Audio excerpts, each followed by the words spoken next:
Hello, everyone. Welcome back to Power Up of Pride 2022. I am your host for the next two games, Scala Kitty, she, her, and or Z here pronouns, if you please. And I am here with the ever so inspiring speedrunning virtuoso Vanivan, who is here to give us a wonderful treat this evening. That is the plan, certainly. Thank you very much for that. Absolutely wonderful introduction. Yes, everyone, hello.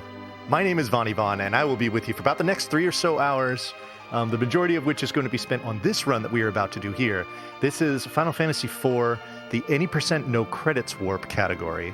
And this is going to be a lot of fun for a multitude of reasons. One of which, and I have to return the favor here, is that I will have the ever so effervescent Scala Kitty with me to help out during this run, and I am very excited about this.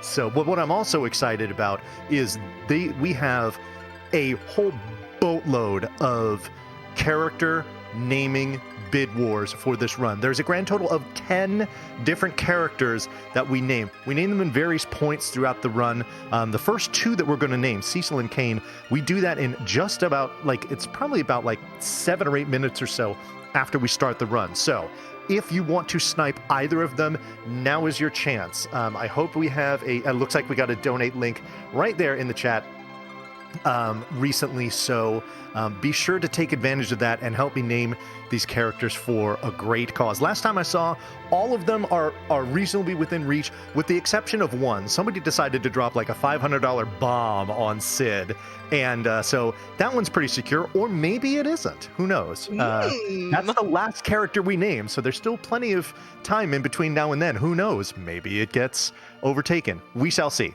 But I tell you what, Scala, Yeah. I'm ready. I'm ready. Oh, I'm absolutely ready. Do you want me to count you in? I would love it. All right, let's get started in 3, 2, 1, go. All right. So, as is kind of the bane of a lot of RPG speedruns, you start the run with a fairly lengthy cutscene. So here's what's going on here. These airships that you see here belong to an army called the Red Wings. They belong to the Kingdom of Baron, and this gentleman here in the dark armor in the middle, this is Cecil. He is the main character of the story. He's the captain of these Red Wings. This is a flashback to the city of Mysidia that Cecil and his Red Wings raided, and they stole the crystal of the city by force. They did this at the king's command, and he is hoarding all of the crystals, but it's not exactly apparent why he is doing this, the king that is. Cecil's just following orders, and this is going to come into play shortly as the cutscenes progress. Here you see the chief saying, "Why are you doing this?" And Cecil doesn't have an answer. So anyway, very dramatically at the beginning of this game. The ellipses of internal strife. Also, while we're doing our little intro, do you mind if I read some donations that came in while we were doing the setup? I think that is a fantastic idea. Well, first thing we have is this is the donation that got us over to 7K. Yes. Absolutely fantastic. From the wonderful Silver Moon 9000. She says, "Trans rights?" I always like doing it that way. We also received $25 from Mechalink, who said, "Sid is a $500 banana, so Tella can have the honor of being bready today." Oh, banana bread. I'm down with this. We also received $20 from Beepner. No comment, but thank you very much. We also have $50 from the wonderful Lisa Rocks, who says, "Yo, Vani and Scala, let's go!" Let's go. And then finally we have $10 from Rubicante, who says, "Shout out to anyone else whom, like me, Cecil and Kain are..." I did not read this comment ahead of time. I can tell. Shout out to anyone else for whom, like me, Cecil and Kane are the major canon couple in this game. Rosa, who's that? Happy Pride, everyone. Here's the thing. I respect your shipping preferences. I will say, though, out of any game in the Final Fantasy series, this is the game that would have most been solved if you just had a polycule. Yes. That's it. You'd literally, that's like, it's like one of those sort of like jokes, Final Fantasy IV, like the plot, and it's just like this huge book, and it's like Final Fantasy IV if Cade, Cecil, and Rosa just formed a polycule, and it's like teeny tiny book. Y'all didn't know what you were all getting into. Scala's got opinions.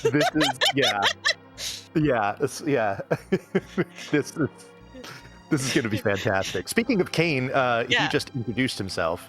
Hi, Kane. So now I actually have control of my character.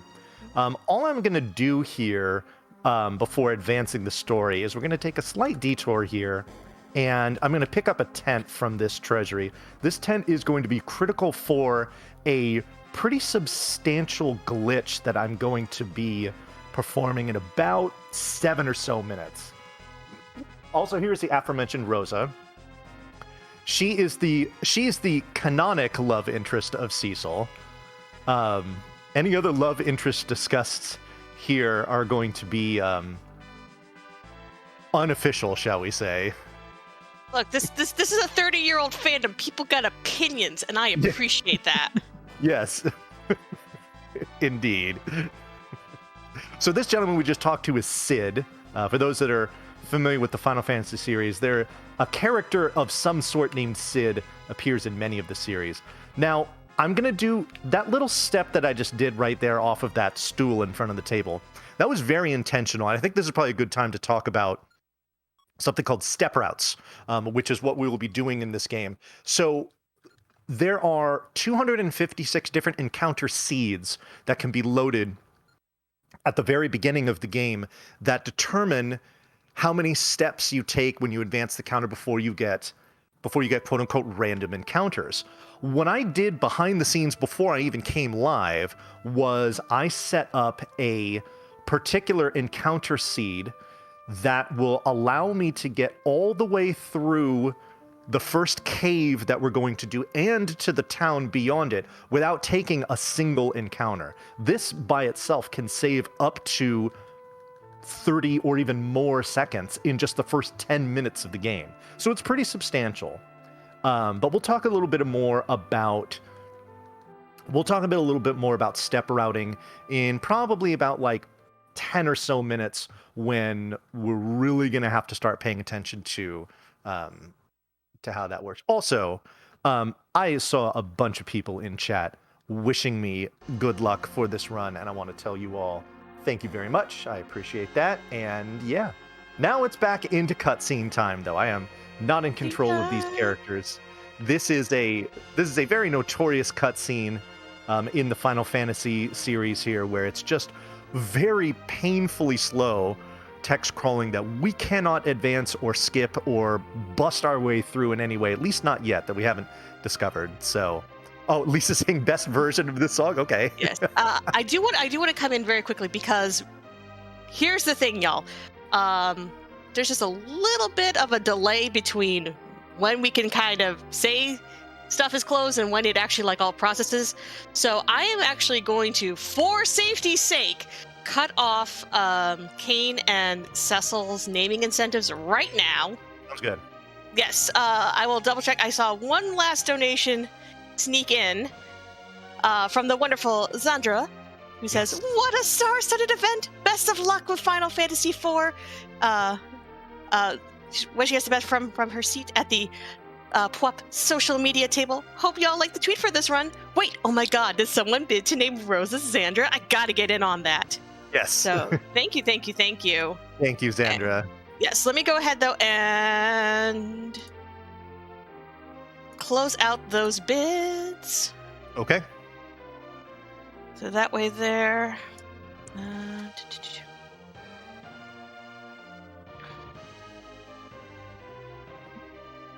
Excuse me. Alrighty. This is the last text in the cutscene here. And then on fade in, Then we get to work, folks. We get to work. All right. Alrighty, Scala. I will go ahead and take the name for Cecil first. Give me 1 second. I'm making sure that I have this all squared away. Okay.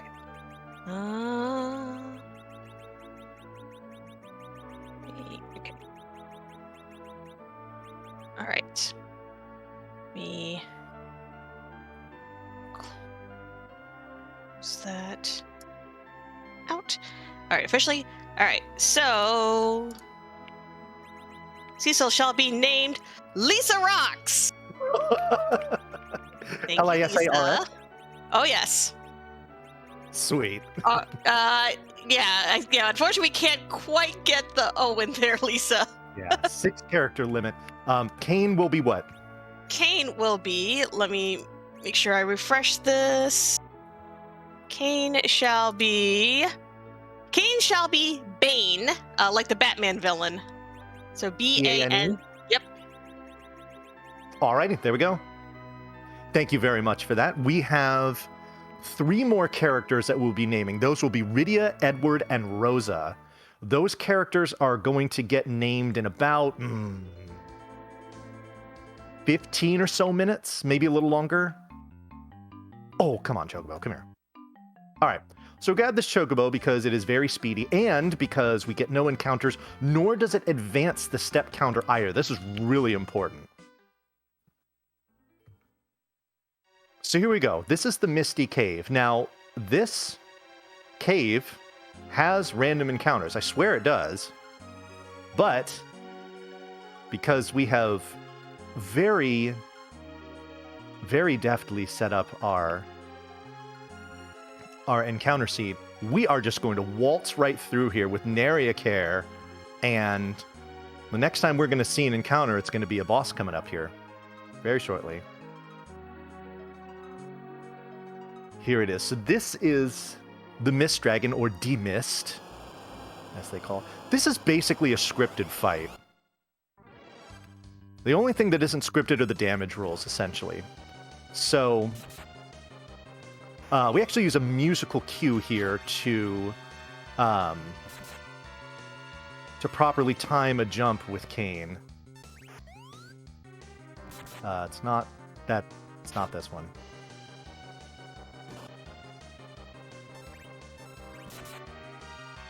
Okay. So now the dragon's going to turn into mist, and we got to kind of just wait for it. Come on, no whammy, no whammy, no whammy, and stop. Dang it. There was my musical cue. All right, now. I did some funkiness there in the item menu. I'll explain a little bit more about what the purpose of that was in a moment.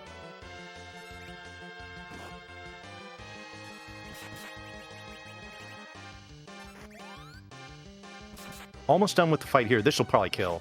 Oh, maybe not. Probably just one more hit at this point. Because I had some decent damage rolls, actually. Really? There we go. Okay. All right.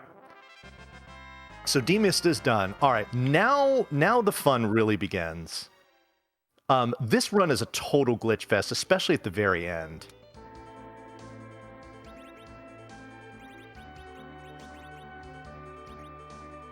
All right. So, I tell you what, let me just finish doing what I'm doing here, and then I will explain everything. I promise.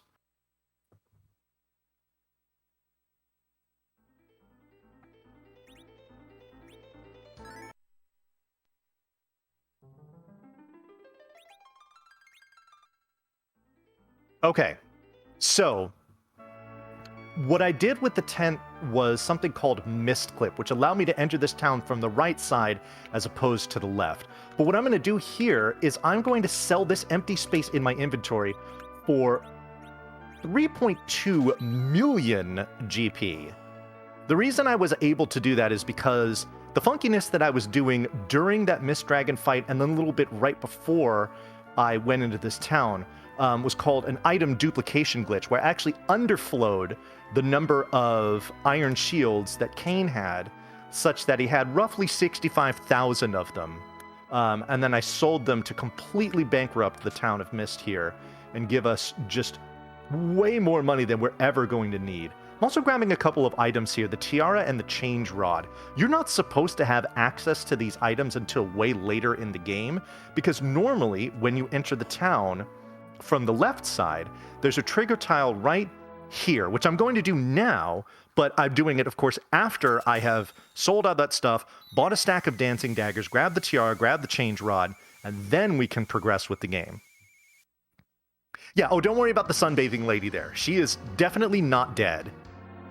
Absolutely not. No death here. Okay, maybe now she's dead because she was sunbathing during a raging fire, which I don't recommend, folks.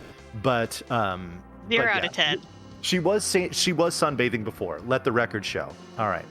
But now, unfortunately, she's dead, and her daughter is witnessing this, and this is obviously very traumatic because now there are these two armored strangers who say, we need to take this girl with us. And she's like, I don't want you to do that. And she will let us know her strong disapproval of this in a battle cutscene here momentarily.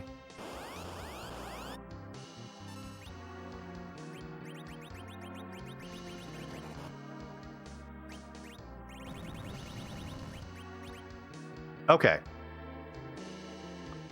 So the girl has summoned an earthquake and has made a huge mess out of things, as if they weren't already messy before.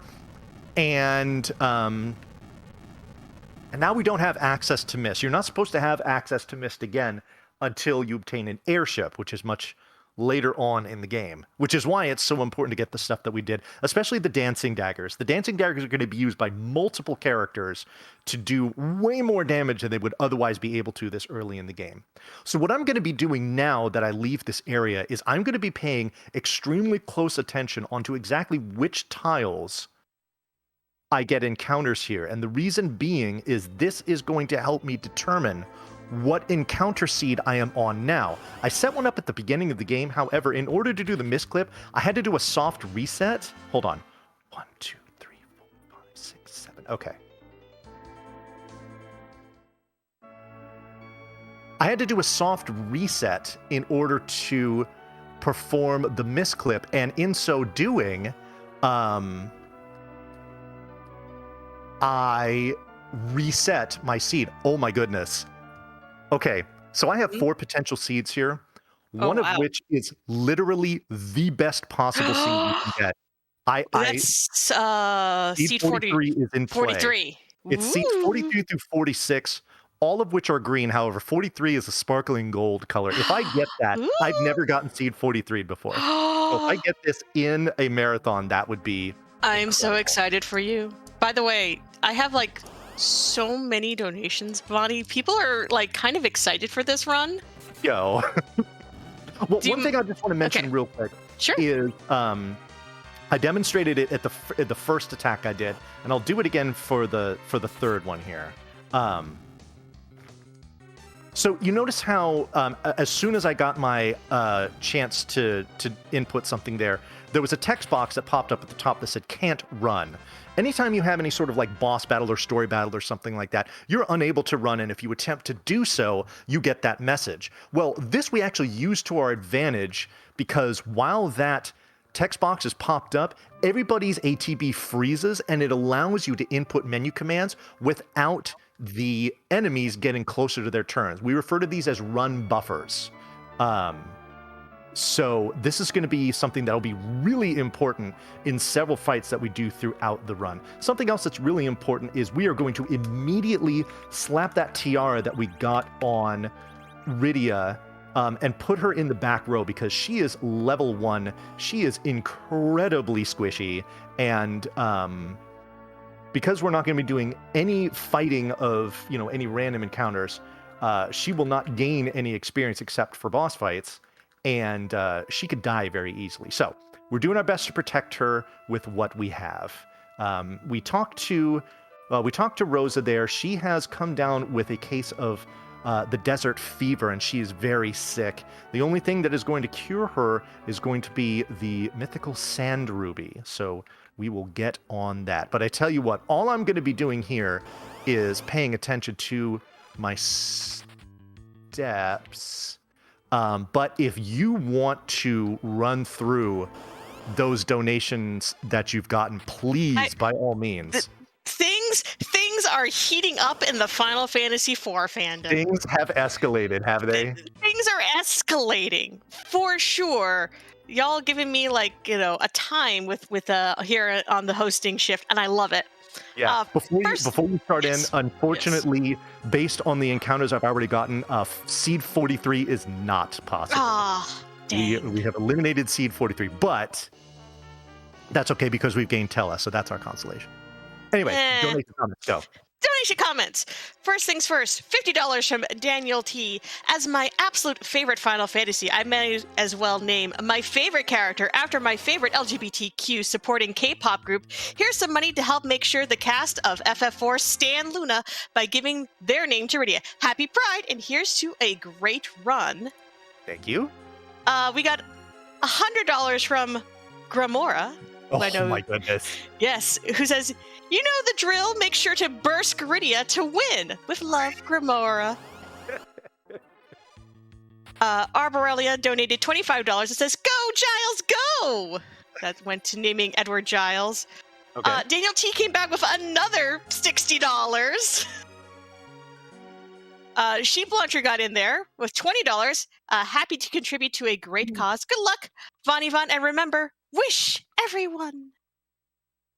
All right. So something I want to mention real quick before you go on. I have determined what seed I am on. Now, in order to perform this correctly, I'm going to have to do something called taking extra steps, which I'm going to demonstrate heavily right now. So bear with me. I'm going to do a whole bunch of stuff, and then I will explain what's going on when I'm done. But you get to count with me here. Oh, boy. 2, 4, 6, 8, 10, 2, 4, 6, 8, 20, 2, 4, 6, 8, 30, 2, 4, 6, 8, 40, 2, 4, 6, 8, 50, 2, 4, 6, 8, 60, 2, 4, 6, 8, 70, 2, 4, 6, 8, 80, 2, 4, 6, 8, 90, 2, 4, 6, 8, 100, 2, 4, 6, 8, 110, 2, 4, 6, 8, 120 extra steps. Oh my God, that is a lot of extra steps. But trust me, that is going to make this run faster, and here's why.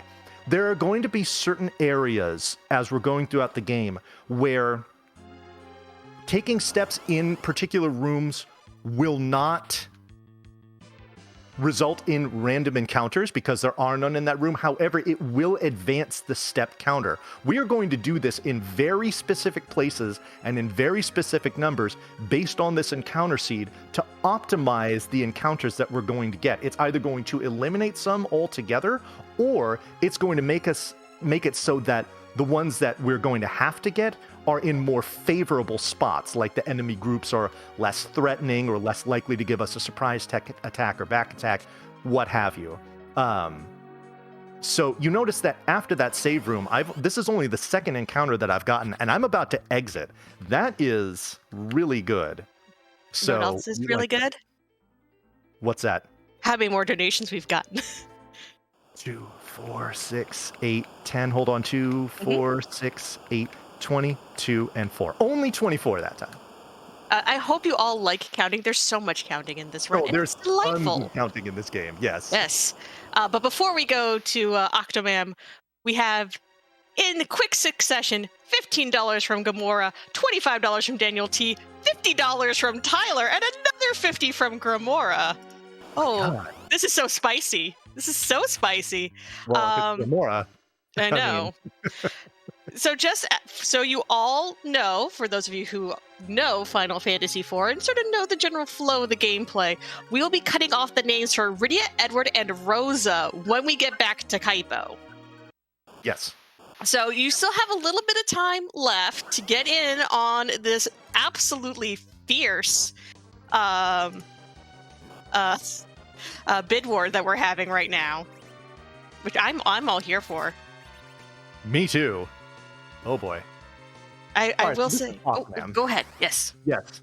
Octomam can be very scary because in this case, Rydia is actually going to be our main damage dealer. She can use some of those dancing daggers that we got. Unfortunately, she only has 30 HP, and a hit from Octomam can do more than half of her HP in damage. So we have to be very careful about keeping her upright. There might have to be a safety heal coming in here, depending on how things develop. She's already at half of her HP. Oh boy, now it's less than half.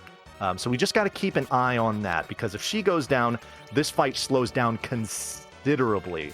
So yeah. But for now, what we want to do is attack Octomam as much as possible, because the less tentacles it has, the less speed that it has. And the less speed Sounds it has, like how biology works. Yep, sure. All right. But of course, as I talk about, oh yes, we need to be safe with Rydia, I cast Stop on Tell, and you might think, why would you do that? The reason why we would do that is because at this point, the payoff from the amount of damage that he does with his Lit spell becomes so diminished that it actually kind of wastes time to even have him take his turn, let alone take any action. Oh my god, he's hit Rydia twice and only done 1 damage. I am getting very lucky here. So Tell is just kind of standing there doing nothing. His turn will probably come up pretty soon, actually, because Stop does wear off. Or we might just kill... Oh, there we go. Okay, there's 1 parry. Will this kill? No. Probably pretty close. It is possible to kill Octomam before it has only 1 tentacle left, but you got to have really good damage rolls pretty much throughout the entirety of the fight, and it's pretty rare to do. So anyway, so Octomam's down. Hooray! This is good. Yeah. We got in a donation while you were doing that. Awesome. Wonderful volunteer, Super Blood Wolf Moon, donated $120. Let's go. Saying 2, 4, 6, 8, $120 extra for the Trevor Project, based off of all those beautiful steps that you did.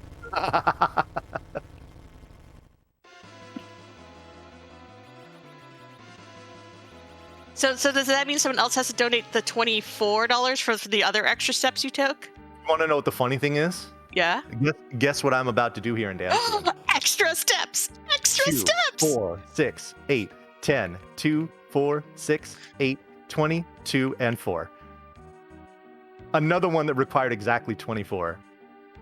So we've already taken, let's see, 120, 144. We have already taken 168 extra steps, and we are just getting to the Spoony Bard cutscene. That is ridiculous. Yeah, chat. Let me see all your Spoon emotes or all your Edward emotes. Yes. For our Spoony Bard. Yes, indeed. Okay, 0 for 2 on actually hitting the Bard. This is always a fun game to play, is will he or won't he actually connect with his hits? Okay, there's 1. He swings at him 4 times.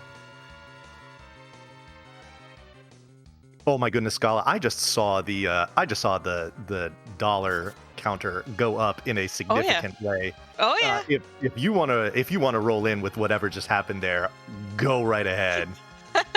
Well, we got another $50 from Daniel T, who says, "Look, if Sid is worth 500, we have to make sure Rydia also shows her worth."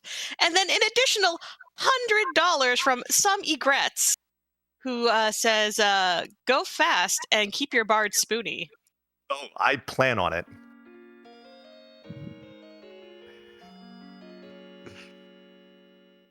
All right, so what has happened here is that the Red Wings have bombed the castle of Damcian, of which Edward here is the prince. Edward's girlfriend, Anna, happens to be Tella's daughter, and what has happened here is that during the assault on his castle, Anna shielded her love from a volley of arrows to save his life, but to sacrifice hers. Now, Tella blames Edward for all of this, and hence why he has decided to assault the bard, refer to him as Spoony, and then just storm off in a huff. But what what Cecil and Rydia are telling Edward here, I'm sorry, Lisa Rox and Rydia are telling Edward here is that, hey, you need to snap out of it and get together because we got bigger trouble brewing. Oh, by the way, can we borrow your car? And he's like, yeah, sure. Enough sad boy hours. We're going on a road trip to go fight giant bugs. Further and convince you to join the cause. And it works. It worked. By the way, fun fact, in the novelization, Edward and Anna actually do get married. Oh, that's fantastic. Yeah, she still dies, though. Oh, no. Oh, no.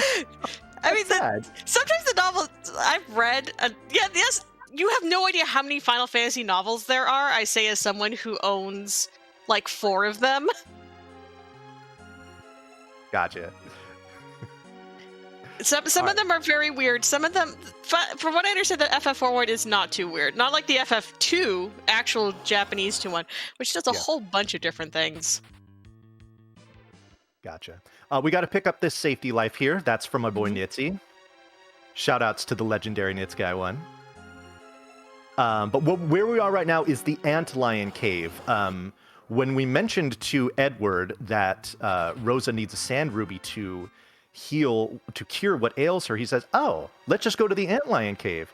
They got an antlion chilling here. We'll just ask them for the sand ruby. You know, they're docile creatures. No big deal. Get what you need. Just follow me.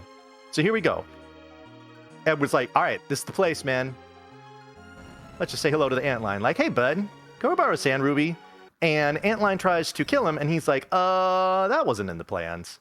So here's what we're going to do.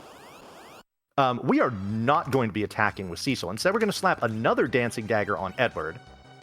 Oh,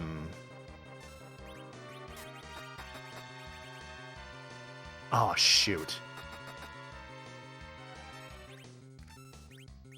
Will I get her turn, please? Yes.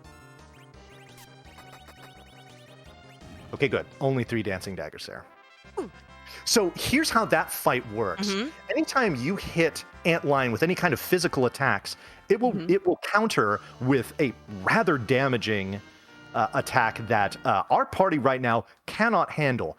Fortunately, when you use the dancing dagger as an item on an enemy, it is coded as a magical attack and therefore will not trigger the counter. That's why that Antlion fight goes from being very scary to completely free.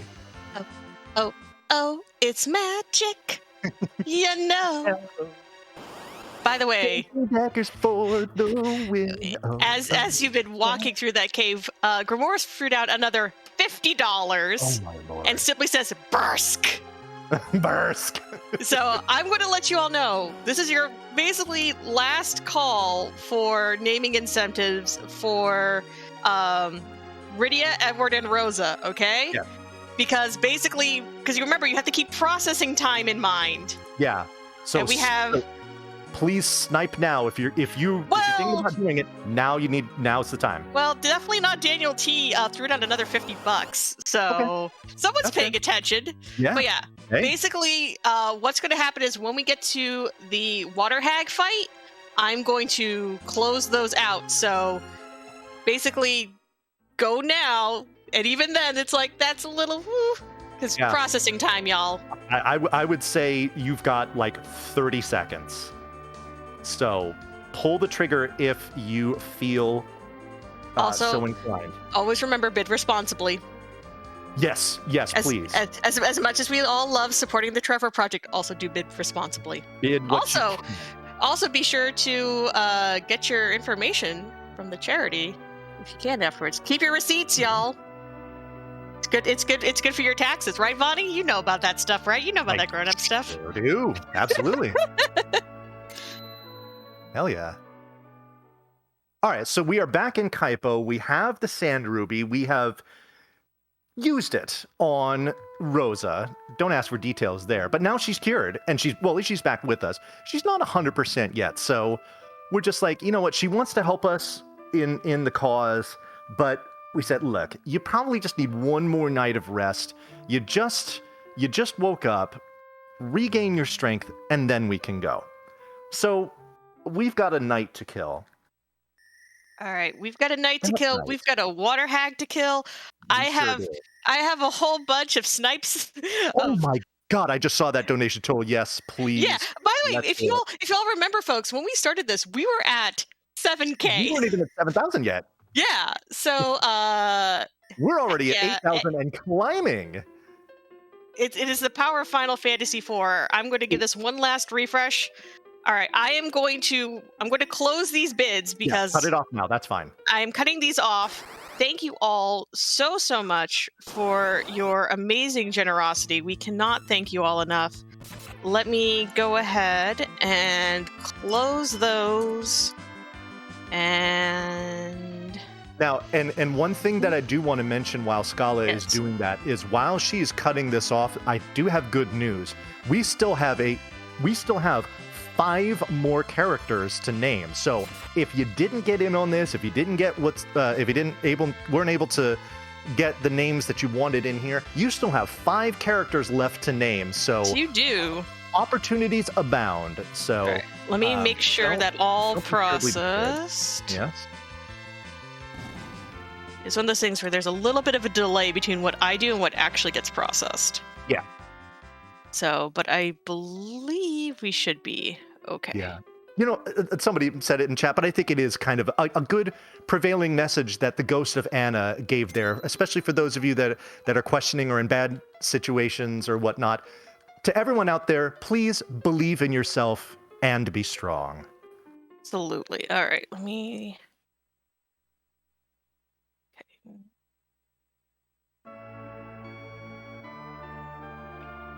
All right. Let me double check, make sure that I can see all of this. Alrighty, it Ooh. is just about naming time. It is indeed just about naming time. All right. You all All right, brought this down take to the Edward- I will wire. take Edward first. All right. I'm double checking, making sure that I have everything here correct. All right. In the end, Edward is simply Spoon. Spoon? Spoon won with $30. Cool. Next, Rydia, please. Can we say Rydia for last because she was the one that we got the big money on? Or do you want to just do her Okay. now? Okay, no, that's fine. Give me Rosa then. Rosa winning with $140 for Xandra. Indra, let's go. I like that. Xandra is awesome.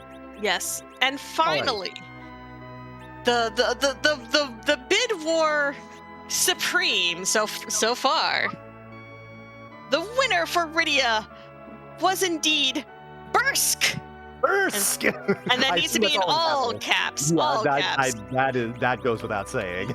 But I will say, so that was at $265. But also, much love to Luna that came in second at $235. Wow. So thank you all so much. You are all absolutely amazing. But like Vani said, we still have room to name Palom, Porum, Tella, and Yang. I will tell you, Palom, Porum, and Yang wide open. Yes. So, and those last few donations that we got in, we received $150 from Wild Yeen, who says, trans rights are human rights. Bring the peace and love. Being trans myself and seeing the good work this charity does warms my heart and it saves lives. We also, from Wind Rider Shiva, received $24 that says 246810 246820 24 extra dollars for the Trevor Project. Yes. Thank you. We had that final $50 from Grimoire that just pushed Bursk over the edge, and Hopfin, who got in there with that spoon for Edward. So thank you all so much. We have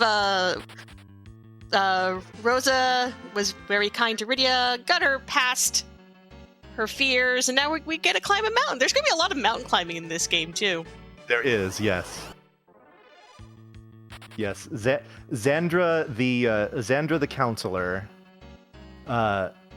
convinced our young Bursk here to light that ice wall on fire so that we could have passage. So that is awesome. But what we are encountering now is the Karate Man of Fabul. This is Yang. This is a... we're going to start out here with a cutscene that is kind of a... this is kind of a sore point for speedrunners. This is obviously essentially a battle cutscene. We don't have full control over what's going on here. We want this to end in 3 turns. We've already seen 2, a kick and a swing and a miss. We're going to see another kick that hopefully will take all of them out, and they do. Okay, good. All right. Phew. All right. Now comes the fun part. And by the fun part, I mean a fairly intense battle here. I have, having done Paladin Percent, I can confirm this is spicy. Yeah. This battle can be harrowing. Okay, good. Hit Yang. That's exactly what we want to see. Do we need to throw another one? I think we do. Okay. That definitely does it. There's a chance that if you do... Oh, wow. Another attack in there. Thankfully, that did not hit one of our dancing dagger wielders.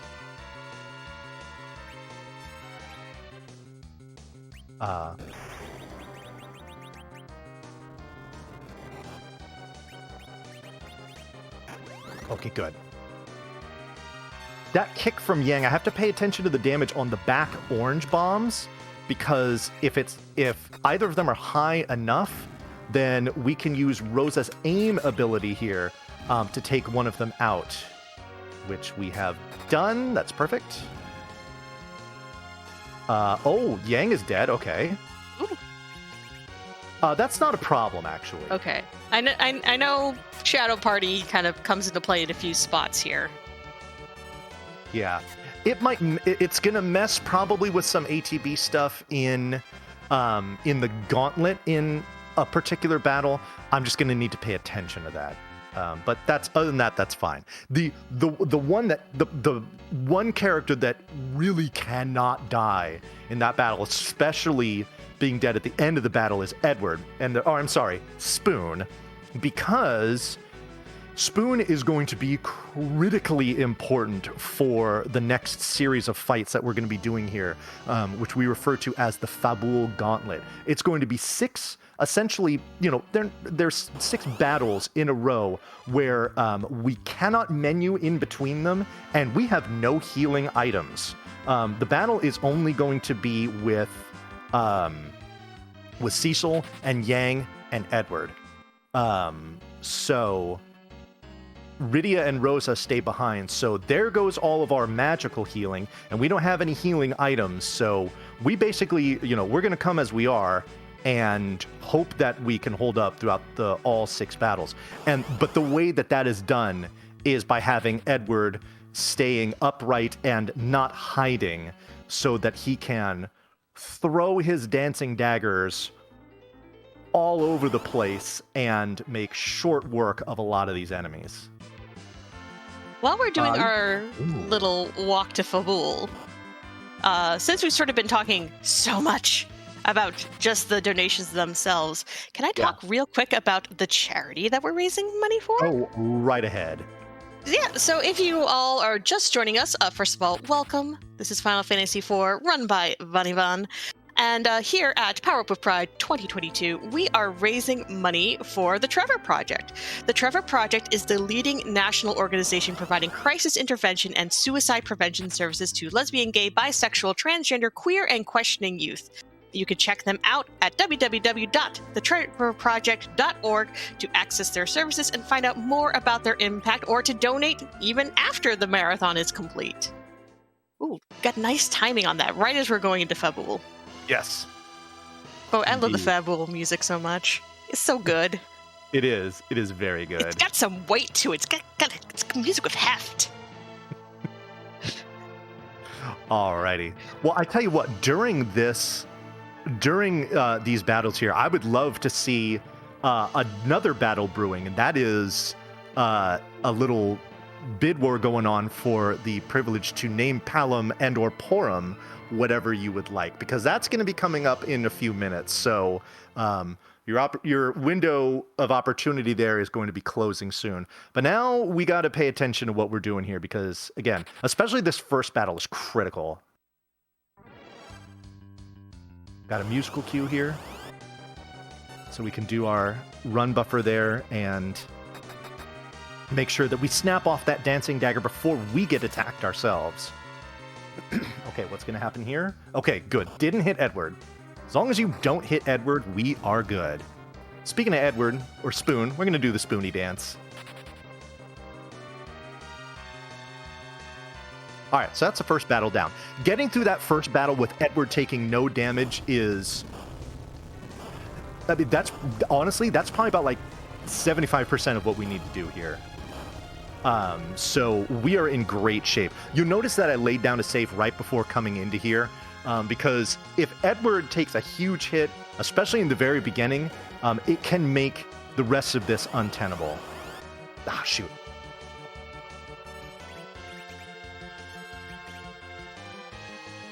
So, but fortunately that did not happen.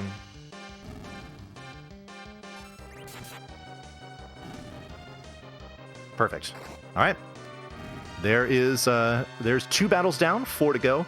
The first battle that we saw with the captain and the soldiers, we're actually going to see that battle 2 more times. It's the first, the third, and the 6th battle. So we're going to get another one of those here, where we want to make sure that our run buffer is right on point, so we can get that dancing dagger out. Like, nope. Run buffer was not in time. So we're going to get 2 attacks here. Hopefully neither of them are Edward. Perfect. Okay. Shouldn't have been talking when I was doing that. I definitely will not be talking for this next battle here, because the attacking itself is not critical. Oh no! Oh shoot. Okay. I messed up there. All right, I really need to concentrate here, because yeah, I just do. Okay, this is going to be interesting.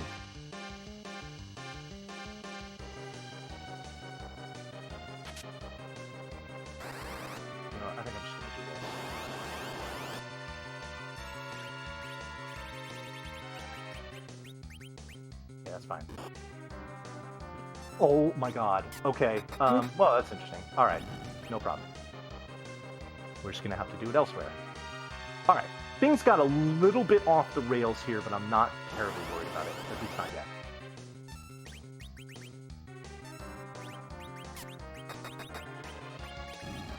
Pretty sure I did that right.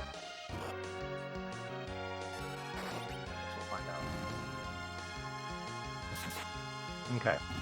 So what I did with Yang there, which I meant to do in the fight prior to this, but I didn't get an opportunity to, again, because of that whole ATB thing, is, because he was dead at Mom Bomb, is I duplicated his weapon, which is called the Fire Claw, and I did the underflow duplication. At least I believe I did it properly. We will find out in a little bit. And the reason for that is something that I will explain when the time is right. So that's it. The Fabul Gauntlet is now officially done. However, there is one more encounter that we have here. It's kind of a cutscene battle. However, for purposes of the speed run, there can be a decent amount of variance here. Here, Kain is back, or I'm sorry, Bane.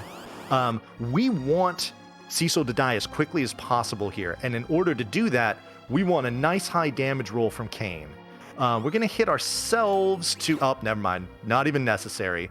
As soon as you get into critical status... Yeah. Kain, or I'm sorry, Bane just on it today. Bane ate his Wheaties this morning, and we love to see it, because there's going to be... He's going to rejoin our party, and he's going to be critical for a couple of battles near the end of the run, where we will want... It will be very important to get some nice high damage rolls from him. It's Golbez. It is Golbez, and this is the reason why the crystals are being stolen.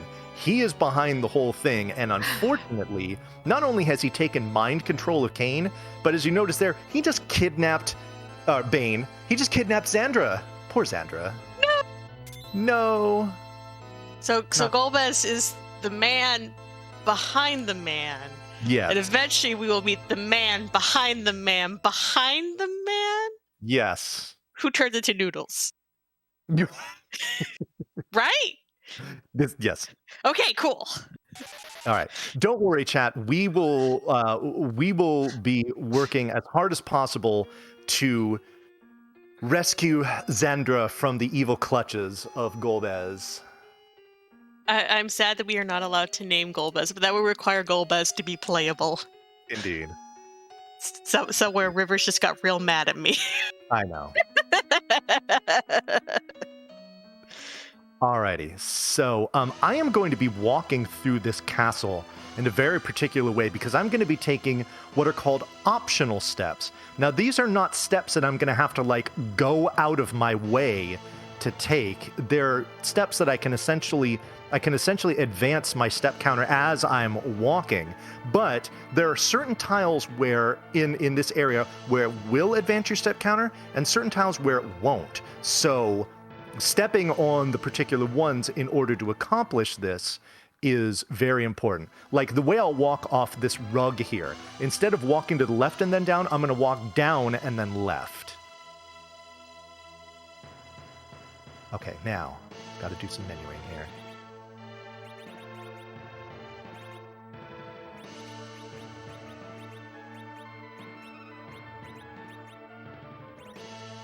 Okay.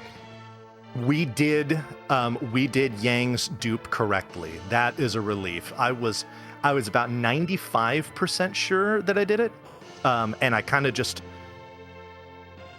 took my time with it just to make sure it was right. But yeah, we're good. We are good, folks. All right. So now here's the plan. Now that we know that Golbez is behind the plot to steal the crystals, and the King of Baron was the one who was helping to facilitate this, we're going to take Yang's boat here, and we're going to sail back to Baron, and we're going to have a little chat with the king, and say, hey, what's going on, dude? This isn't cool. And we're going to get to the bottom of this. So here we go. Yo, Sir Lar with the raid. Hello. Hello, hello! Welcome to Power Up of Pride 2022. We are in the middle, just about, of a wonderful run of Final Fantasy IV. Any percent no credits warp. I had to stop myself from saying free enterprise. But thank you all so much. We are raising money for the Trevor Project. I will hit ! Donate in chat if you... It would help if I could actually spell things.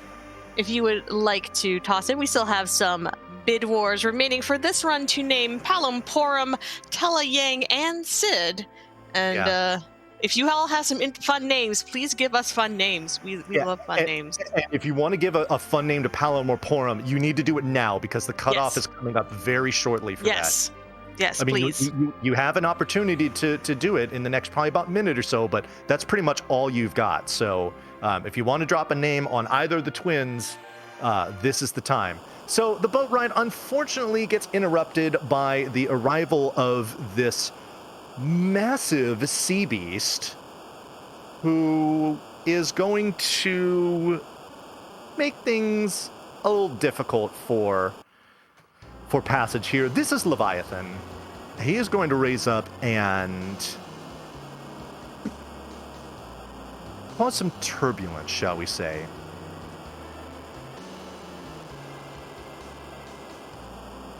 And you're going to see here that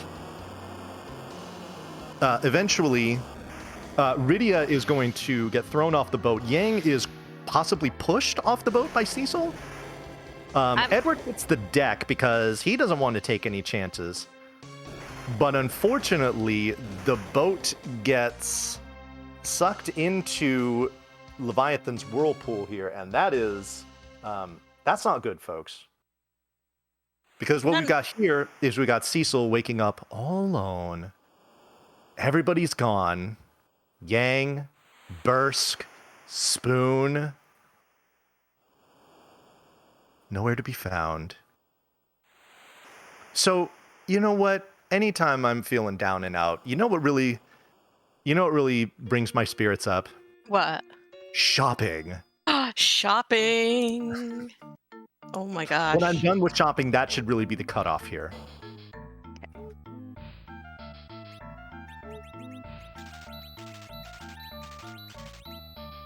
A 6-stack of 5 very specific items there in that armor shop. And now in the item shop, this is where things get fun.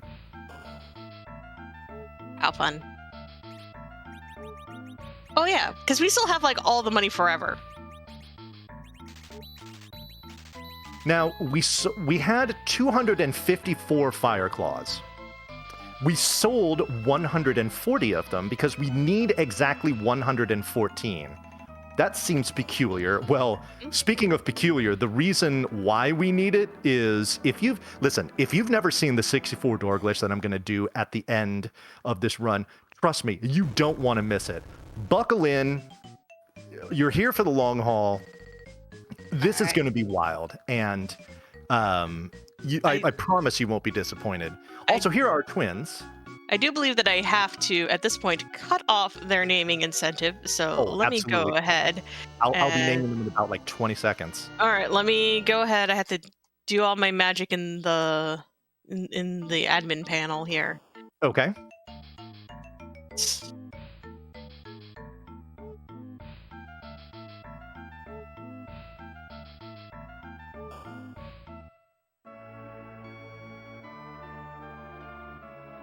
All right, let me know when you're ready. All right. Palom first, please. It is the same for both of them. They are both pom-pom now. Oh, yeah. Is that capital P's for both? Yes. They're pom-pom and pom-pom. Okay. Surely this will not confuse anyone. No, well, I'll be fine. Oops, no, hold on. Alrighty, there we go. So I will well, that's 2 more characters' name, but we still have 3 left. We still have Tellah and Yang and Cid. Yes. Tellah and Yang pretty open if you all want to get in on there. Cid sitting real pretty at $500 for a banana, but Tellah. Hey, considering how fierce the battles were for some of the characters earlier on, I'm not ruling anything out at this point. This is very true. Right now, Tellah is Beardy. Apologies earlier for getting that incorrect, but it's Beardy is in the lead, and for Yang, it is currently a jumped. Ooh, someone getting in on the jumped versus pushed debate. Boy. Oh boy. But you gotta vote. Gotta vote with your dollars if you want to change that. Yeah, no. Bananas aren't $10 anymore. Now they're like $500. Yeah. Sorry about that. That's.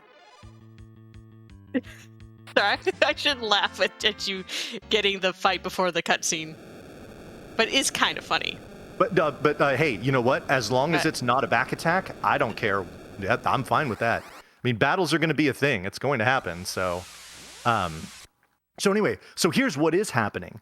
The city where we did all of that shopping just now was Mysidia, which, if you remember to the very beginning of the game, that was the town that Cecil himself, along with his Red Rings, raided to steal their crystal. So here he comes showing up asking for help, and they're like, really? Really? Okay, I tell you what. You want our help? Here's the deal. You're going to take these 2 5-year-olds with you. They can cast magic and stuff. Just, it's cool. I need you to go scale this mountain and basically become a soldier of virtue. And so that's what we're doing. So Cecil's like, fine, that's what I got to do. I'm good with that. I shall shed all my dark stuff. Meanwhile, we're here in Golbez's secret lair, where you see Xandra is all tied up with an enormous steel orb dangling ominously over her.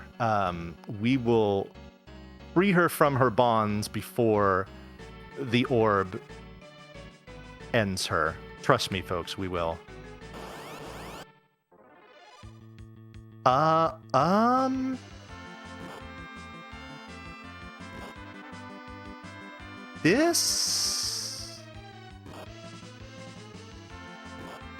this was not on my step chart, this Ooh. encounter. Ooh. Maybe I goofed somewhere. Was it? Oh no, another surprise attack. Ooh, go, no, jeez.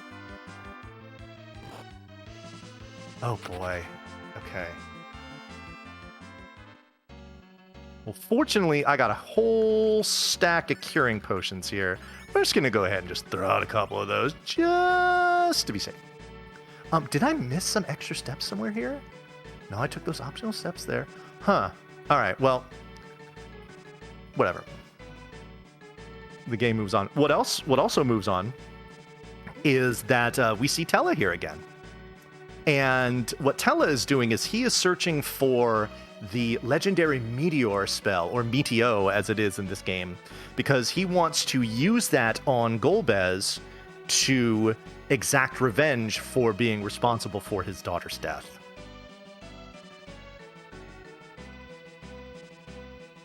So, but he's like, oh, hey, I remember you. I don't remember the kids, but I remember you, Cecil. Yeah, sure. I could use some help. Let's do this. And so he will climb Mount Ordeals with us.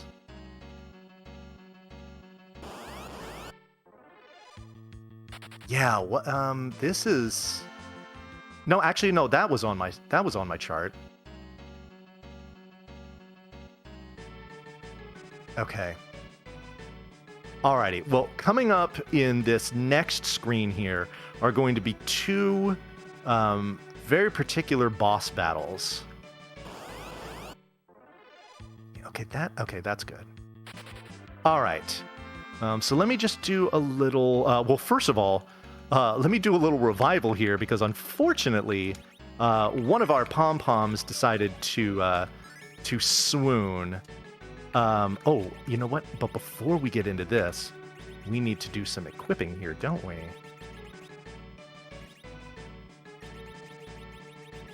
Okay, we should be good now. All right. So here comes the battle with Mylon. You're going to notice that during downtime, I'm going to be doing a lot of shifting around of items. But first, we're going to throw Cure 2 potions on these ghasts here, because curative items do damage to undead monsters. Okay, now this last one here, we're going to delay. And hopefully I delayed just the right amount of time to do what I needed to do here. Yes, perfect. He tells his children to go, but all of his children are gone. So no damage done there. Okay, as long as that lit does not hit Palom, then we're good. Palom is pretty important for a couple of reasons. Oh shoot, I didn't mean to parry there. In case Palom gets hit with this lit, and he does. Oh, please don't hose me here. Oh, thank you. Okay, good.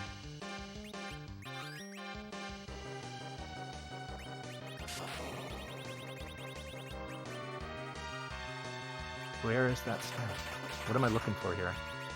Oh, my body. What didn't I move? Didn't move the staff. Okay, I'll have to do that later. All right, so there we go. That's perfect. 2 twin casts and a dancing dagger, and down goes Mylon. But now the fun is beginning. You might have noticed, speaking of moving around items, and you can actually see it here in my inventory, you notice I've got that trash can pretty high up in my inventory. There is a very specific reason for this. We are going to try to use what's called the Mimic Glitch to use the trash can as an item, and you'll see what happens if we do so, but I have to concentrate on this.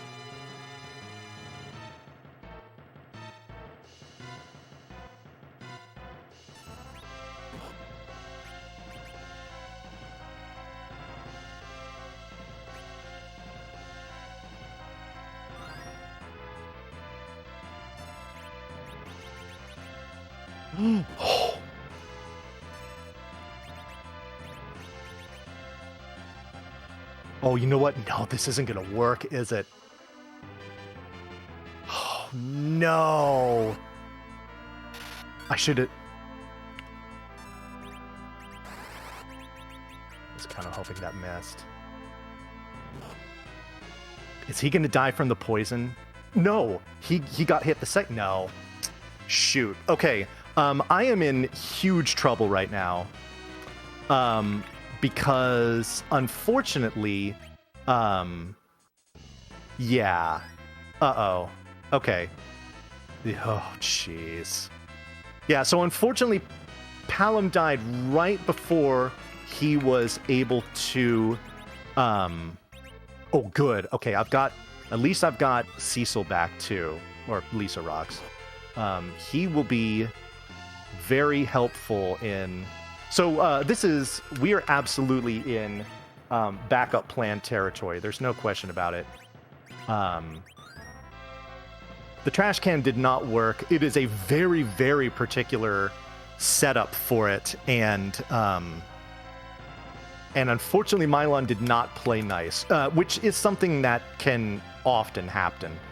So this will probably take us an extra, I don't know, minute and a half or so. You got this. Oh yeah, no, it should be fine. It should be fine. It's just the trash can is huge swag. So disappointed that it didn't get to show that off. But again, there was, sometimes RNG just doesn't cooperate. Those of you who speedrun know exactly what I'm talking about. But it is important that we do keep the HP for Tella and Lisa Rocks here pretty high. Not only because Mylon Z hits hard, but they're both poisoned, so they can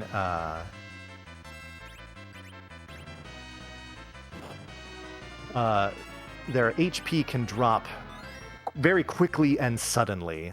So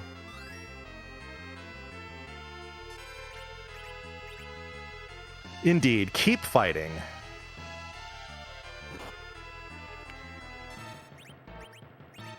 Good thing I bought a 70 stack of these potions, because we're using a lot. Probably going to need about like 25 or so over the course of this battle between what we're throwing on him and ourselves. Oh, he's dead. Okay, that's not so great. Okay. All right, Tella. You get to solo this. You get to be the hero.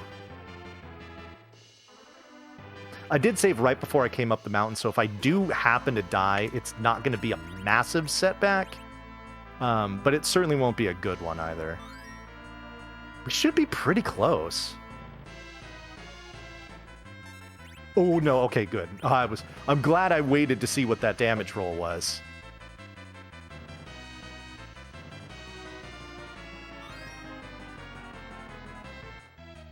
Yeah, 30 is very small.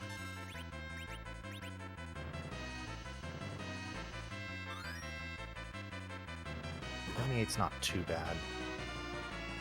Damage by poison does not help. Oh shit, jeez.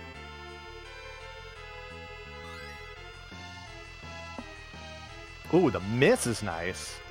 I mean, he should be almost dead. He's got 3,000 HP, and we're doing about... I'd say we're averaging about... There it is. Okay, good. I would say we average about 200 damage per potion. So, there we go. Okay. Well, there we go. Now, there's a bunch of item arrangement that I would have done during that battle that I did not get to do, so I'm going to take a minute to do that right now. While you're doing that, can I read out a donation that came in while we were having all that excitement? So much excitement. We received $40 from Bone Snail, who says, "Trans rights?" Yes. And that goes to naming Tella, who was just the hero of that boss fight, Gramps. Oh, I didn't put the change rod on. Ooh. That's why I couldn't find the staff. Well, that actually didn't affect anything with that particular battle, but I was looking for this staff to move down, and I was like, where is it? He was still wearing it. That would explain it. Let's move that there, and let's move, what did I want to move here?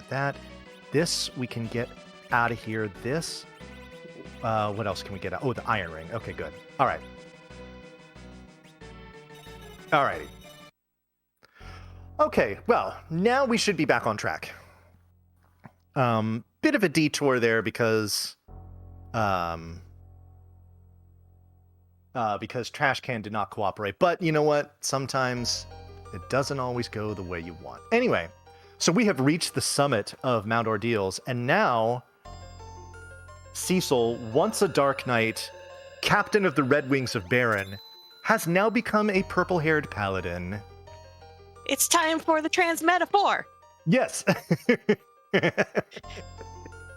Indeed. But now he must face his dark former self.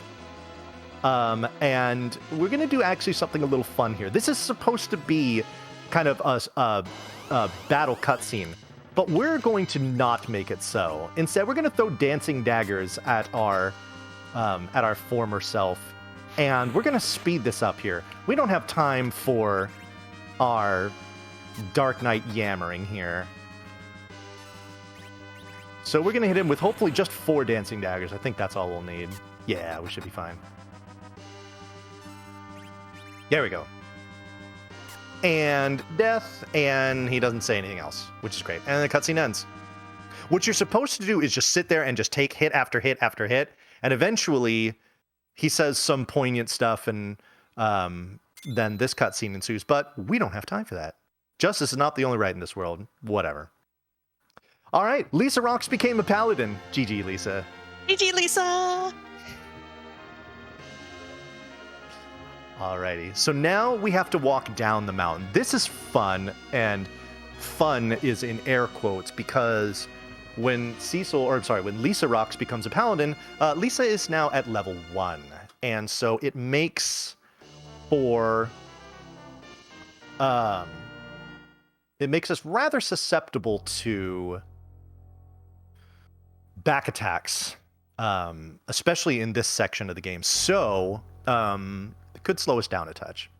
But, you know, I mean, considering we already got hosed by Mylon Z with him not allowing us to do Trash Can, you know, what's a few extra seconds, right? Exactly. Folks, we have characters to name.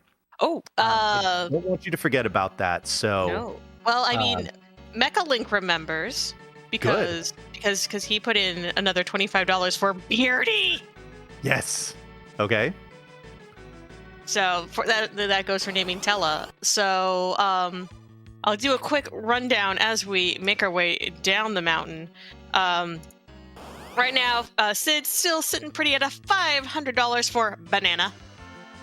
Tella right now is $50 for Beardy, but Gramps not that far behind at $40. We also, sort of trailing behind, we also have Fizzban, and then Tella backwards, which is Hallie T. I guess that's Hallett. Hallett works, yeah. Yang, though, wide open. Only $10 is there for Yang.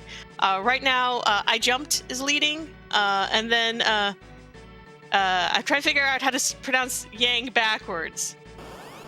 Gane. We'll go with Gane. Yeah. Fizzban? Right. Yes, it is indeed Hyperstrike, answering for chat. But you can change all of that. But remember, please get your bids in early. Please don't try to snipe. I know how exciting it is, but it actually makes it hard for us. Anyway, Chocobo time. Chocobo time. Now, do not adjust your set. You might notice some red rectangles on the sides of the game feed. That is normal. We need to actually use this as a guide for this bird to determine whether or not it is good or bad. And we will find out shortly. This bird is... Oh, I couldn't tell. It is very close. Ooh. Let me see. Maybe the stream delay will help me here. Nope. Shoot. I looked at it too late. It looked like it was not to me. I'm going to assume that it was bad. Yeah, that looked like a bad bird to me. Chat, what do you think, for those of you who actually know? Again, that's going to be another little bit of a slowdown. But it happens. So anyway, some lore here. Apparently everything that you're seeing here on this screen is inscribed on the legend sword. We're not going to read it out like all like fancy. Come on, Bonnie. Oh. You're so good with the fancy voice. Give us some of the Once to be fancy born voice. from a dragon, hoisting the light in the dark, arises high in the sky to the still land, veiling the moon with the light of eternity. It brings another promise to Mother Earth with a bounty and mercy. Thank you for the fancy voice, Bonnie. There you go. All right, yeah. Basically, Chad is like, might be maybe good, maybe bad. Yeah, It I'm is. going to assume that it's not, because here's the thing. If I assume that it is and I'm wrong, then rip run. Like, straight Yes. up rip run. So, especially because this is a marathon run, in the interest of being safe, we're going to assume that it was bad, and we will need to get a good one later on. So, we just got to do that. So anyway, so what happened here is we came back to the town, and the village chief saw that Lisa Rocks here has become a paladin. He's like, "Oh my goodness, you actually did it." Well, you know what? I got to give you credit. Let me go ahead and open up the this underground serpent road that will lead you directly into Baron and will get you there so that you can confront the king as you were intending to do before.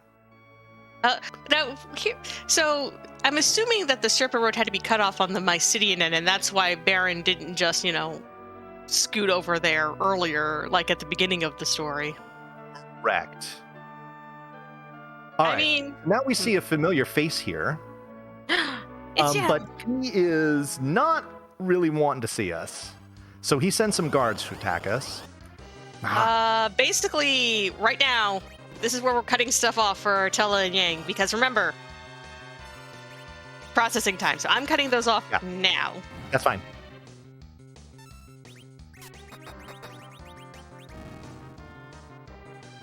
So let me go through, make one last check. Oh.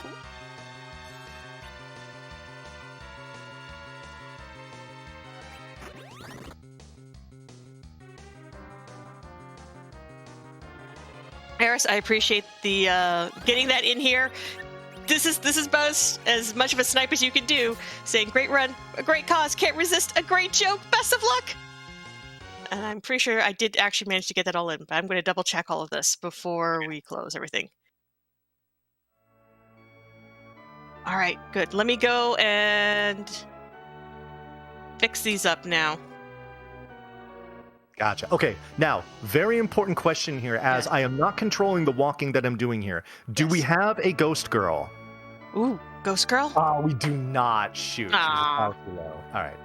So, if that girl there in the yellow dress, who's just wandering around in front of the counter at the inn, happens to be in the way of the walking that you're doing there, you basically just phase right through her as if she does not have corporeal flesh. And if this is the case, we refer to her as Ghost Girl. It is also possible to get Ghost Barmaid. That is incredibly rare. That is quite the that's a 4-leaf clover right there.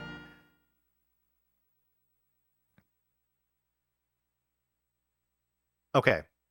All right. So before we do, I'm going to do my shopping here before we do naming. So let me go ahead and do that real quick, because this shopping here is, again, critically important. We promise this will all make sense later. I mean, yes, it will. It will. We promise this is all very, very, very important. And very necessary. Yes, the most important shopping trips. No, okay. Did I buy 4? 1, 2, 3, 4. Okay, I didn't mean to exit, but that's okay. We can still buy what we need. Okay, good. Did that a little slower, but we made sure to do it right. Okay. All right. Back in here. A little chat with Naming Way here. And I will take Tella first. Tella, it was indeed Beardy in the end. That is all caps, by the way. Beardy? Yes. Alrighty, great. And Yang, please. Yang, we got that last minute snipe, and Yang is going to be Naruto. N-A-R-U-T-O? Yes. Naruto, nice. Okay, very good. Thank you very much for donating to name those characters.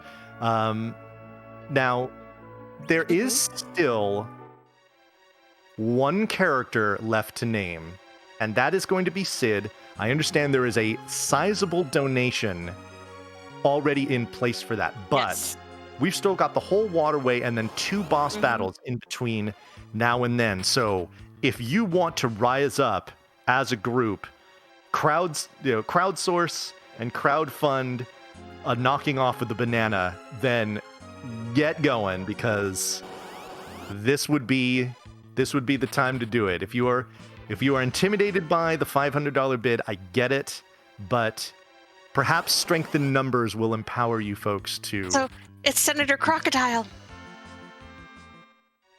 Sorry, that's a free enterprise meme. Oh, gotcha.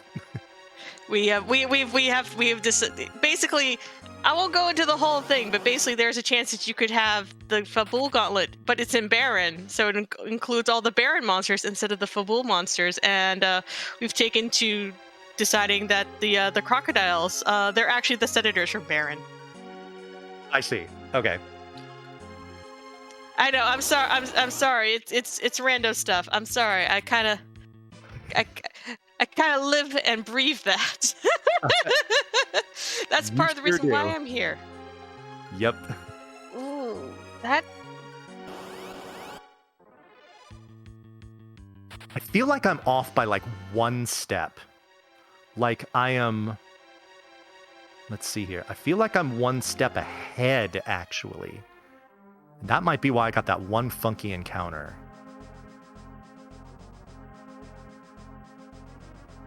Okay. But now we've got some interesting things going on here. First of all, I got to do a whole bunch of menuing before the boss fight that's coming up here. But there's one particular thing in this menu that I'm going to do that is critically important to this boss fight. First, we have to put some gear on our folks here.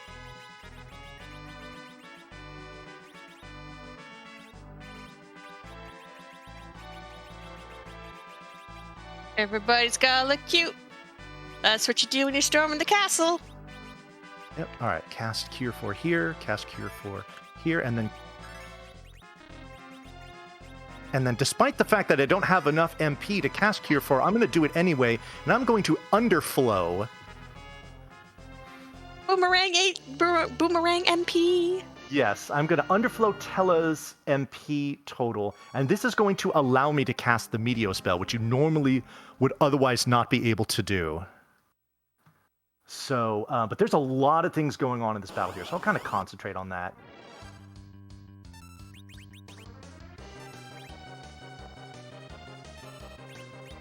One of these things that I'm going to be doing here is intentionally downing some of my own characters. Okay, oh, good. He did one of them for me. That's always good. Thanks, Baigan. Yep. By the way, question to Vonnie and to chat. What percentage of Baigan is Snake?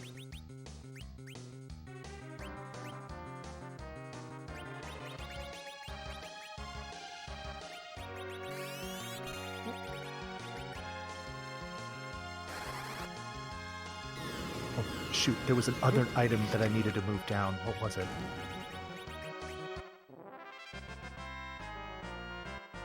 No. Oh, no, it was before that. I already took care of it. I believe so.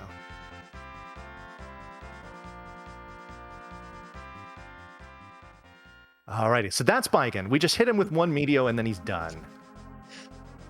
By the way, Chad is unsure what percentage of Baigan is Snake. It is anywhere from 50 to 100%. I like it. I like that we're covering our bases, Chad. Good job. Alrighty, so we have a boss fight here. This is going to be not with the King of Baron, but actually the King of Baron has been controlled and is an imposter. This is Kainatsu. He is another one of the four fiends, the second of which. The first was Mylon, who we've already fought. So here's what we're going to do. Take a swing with Cecil. Take a swing with Yang. And then Tella's going to cast Lit 3, and hopefully one-shot him. Come on, Fingers fella. crossed. Come on, fella, you can do it. I have faith in you, Beardy. You must harness the power of your beard. Beards have power, right, Body? You have Oh one my of those. God, they certainly do. Trust me, I'm an expert.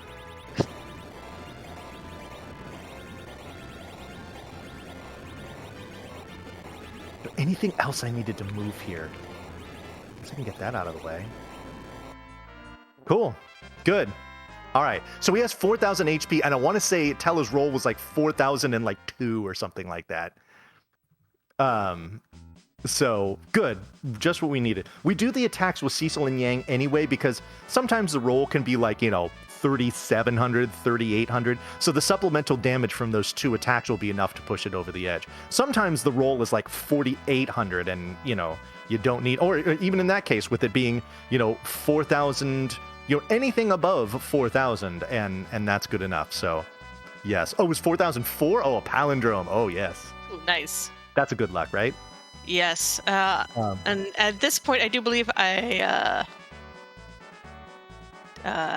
have to probably at this point. Do you want me to cut off Sid's name now? Yeah, I mean, you might as well. I don't think there's any other donations that are going to come in for it. But Banana is just too strong. Is that Banana in all caps? It is indeed in all caps. Okay, good. At least I know already. Yes. I'm just going to go ahead and do that. I mean, unless somebody wants to drop a $501 donation. I have already closed it.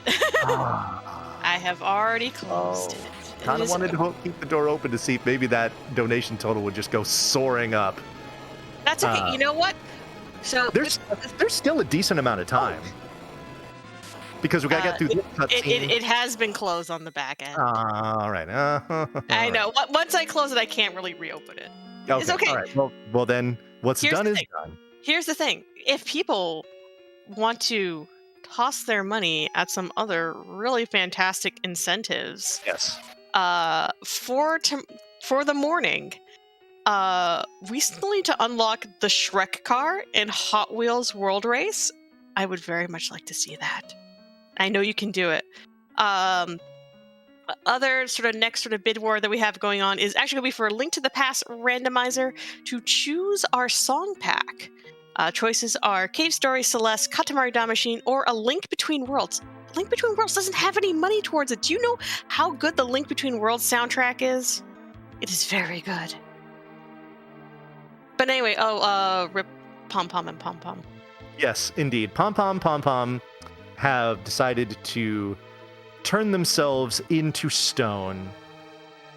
Now, you see Tella attempt to cast Heal there in that cutscene. However, there is a theory that Tella targeted Sid with that cast of Heal instead of either of the twins, and did that intentionally so that he wouldn't have to deal with them anymore. Oh.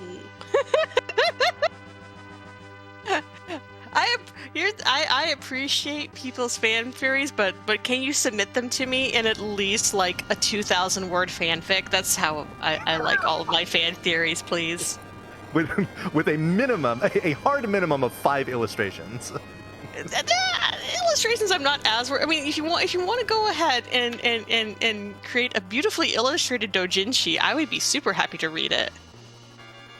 You thought we were done with the deep nerdiness? Oh no, absolutely not.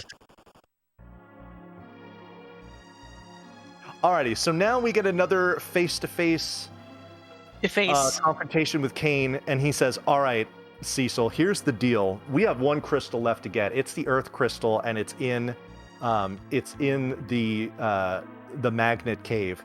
If you retrieve that crystal and bring it to us, I will give you your precious Xandra back." And so we're like, okay, I suppose we got to go do what he asks us to do. But first naming times. First, we have to redeem an enormous $500 donation to name this bearded beauty Banana. By the way, chat, if you all love bananas so much, another thing that you can donate towards is Dark Banana Mode. Oh, what is that? It's part of Super Monkey Ball Banana Mania. Gotcha. Please, I would love it to see if we could hit Dark Banana Mode.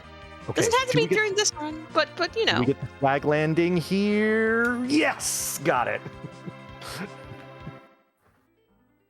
All right, I am supposed to take 3 optional steps here. I am only going to take 2. No, wait a minute. If I'm 1 ahead, then that means I need to take an extra 1, don't I? Right? No. I don't know how to count these. I think, oh my god, and I just ended up taking 3 there anyway, which is not whatever. Shoot, I just my brain went to putty there. Oh. That's okay. Shucks. Alrighty. All right, so we have found Spoon. We have found Spoon again. He did not die after his encounter with Leviathan, but unfortunately he is bedridden, and he's like, sorry, I can't really help you folks, but what I can give you is this harp. And we're like, cool, thanks. You just get better, Spoon. Okay, Spoon. Okay, I have to use an ether on Beardy here because with the underflow, you can cast whatever you want in battle, but you can cast nothing outside of battle while you're in that status. So using the ether cures that, or gets rid of that underflow status, if you will, and allows us to cast Exit there, which is a lot faster than walking out of the castle. So now I am in a special chocobo forest where it has these black chocobos. They're distinctly purple, but we'll just call them black. And they are very tough to catch. Now, black chocobos can fly, but they can only land in forests. So we need it in order to land right about here so that we can walk into the Magnet Cave. Now, the Magnet Cave has a very interesting gimmick where any characters who are wearing any sort of metallic armor or weapons... Okay, yeah, I am still a step ahead. Whatever, I'm just going to stay a step ahead. It's fine. I have to take some extra steps in here. Unfortunately, it is an even number, so I can't really... So we're just gonna deal with it. We only really have 2 more sections of the game. This one and the Tower of Zot coming up after this, where we have to deal with random encounters. So at this point, it's really not that big a deal. I should not have gotten that encounter here. Oh, so am I a step behind then? No, oh no, I should have gotten that there. That's right. Never mind. I don't know. Don't listen to me. Did we talk about Accident and his amazing work? Oh, yeah. This actually would be a fantastic time to mention the man, the myth, the legend behind this. But first we count 2, 4, 6, 8, 10, 12, 14, 16. That's all we had to do there. Ooh, so there is a... shoot. So yeah, I should not have gotten this encounter. I should have taken 18 then. Anyway, all right. There is a particular speedrunner of this game. His name is Exodin.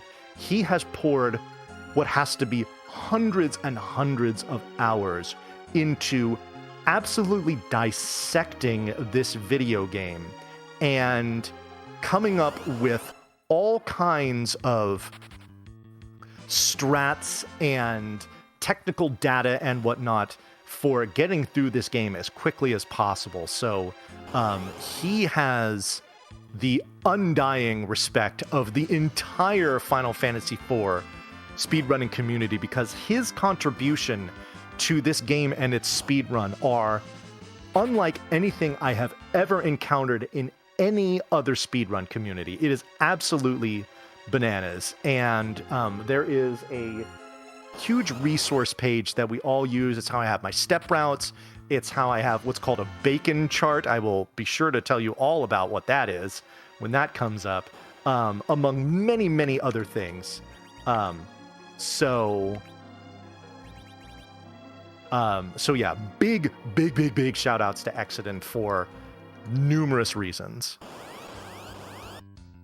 Alrighty, so now we're perished.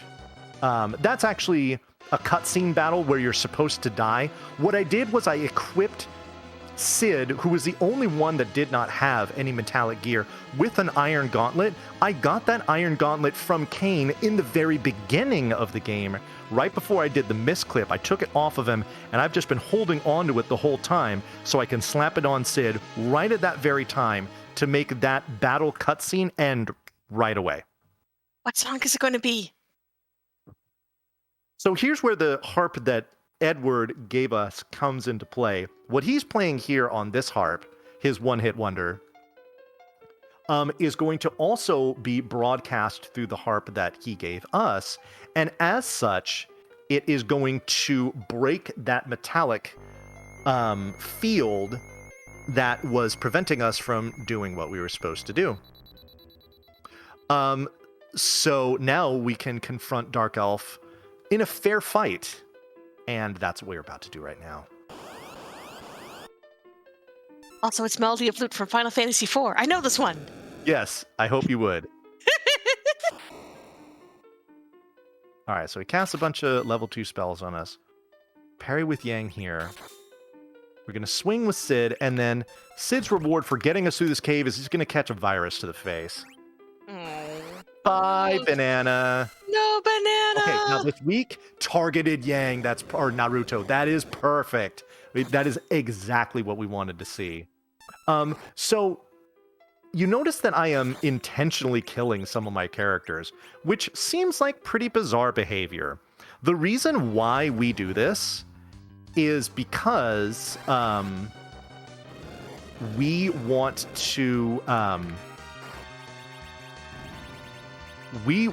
to manipulate how experience is earned, not for the characters that are in our party, but for the characters that will later on be joining our party, or what we refer to as our shadow party. They earn experience based on the per character that is experience that is gained in battles prior to them joining.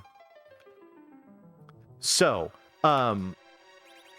what we're doing in particular here is routing all of this experience to give as much as we can to Bane, before he rejoins us, such that he will be nice and beefy. But when are you going to do your bird check? I will do it after the Valvalus fight. Okay. Yeah. Some people do it here, but I'm not. That's not my style. Right. Fun fact: this forest is in the shape of Chocobo. It is. I parked him too high. Well, good. Maybe I'll get to take that extra step to get things lined up. Now, speaking of parking things, where the airship is parked, the land speeder, that black Chocobo is parked, all of that is actually critically important to what's going to happen at the end of the game here. But first, we're going to bring the Earth Crystal back in. All of these ladies are going to be very impressed, and Bane is also going to be very aware of this, and he would like to have a word with us. So in order to have a word with him as quickly as possible, we are going to cast Exit yet again with Beardy, and head on outside.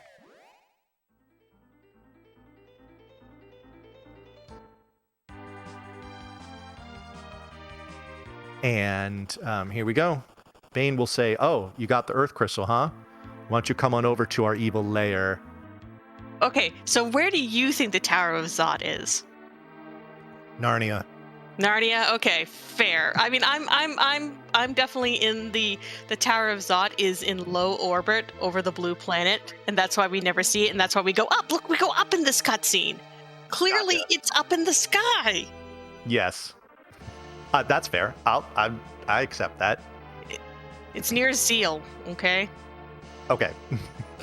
All right. So we are going to open a treasure chest in this room here that will be trapped with a monster, and it's going to give us a pretty important weapon that we will be using a little later on. Now, the fact that Yang has very little HP is actually perfect, because we want him to die in this fight, but we also don't want anyone else to die. So we are going to make sure that everybody else is at full HP.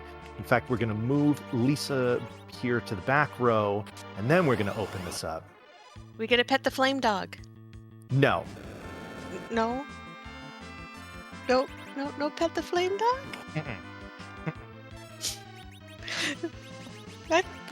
Why are we supposed to pet all the dogs?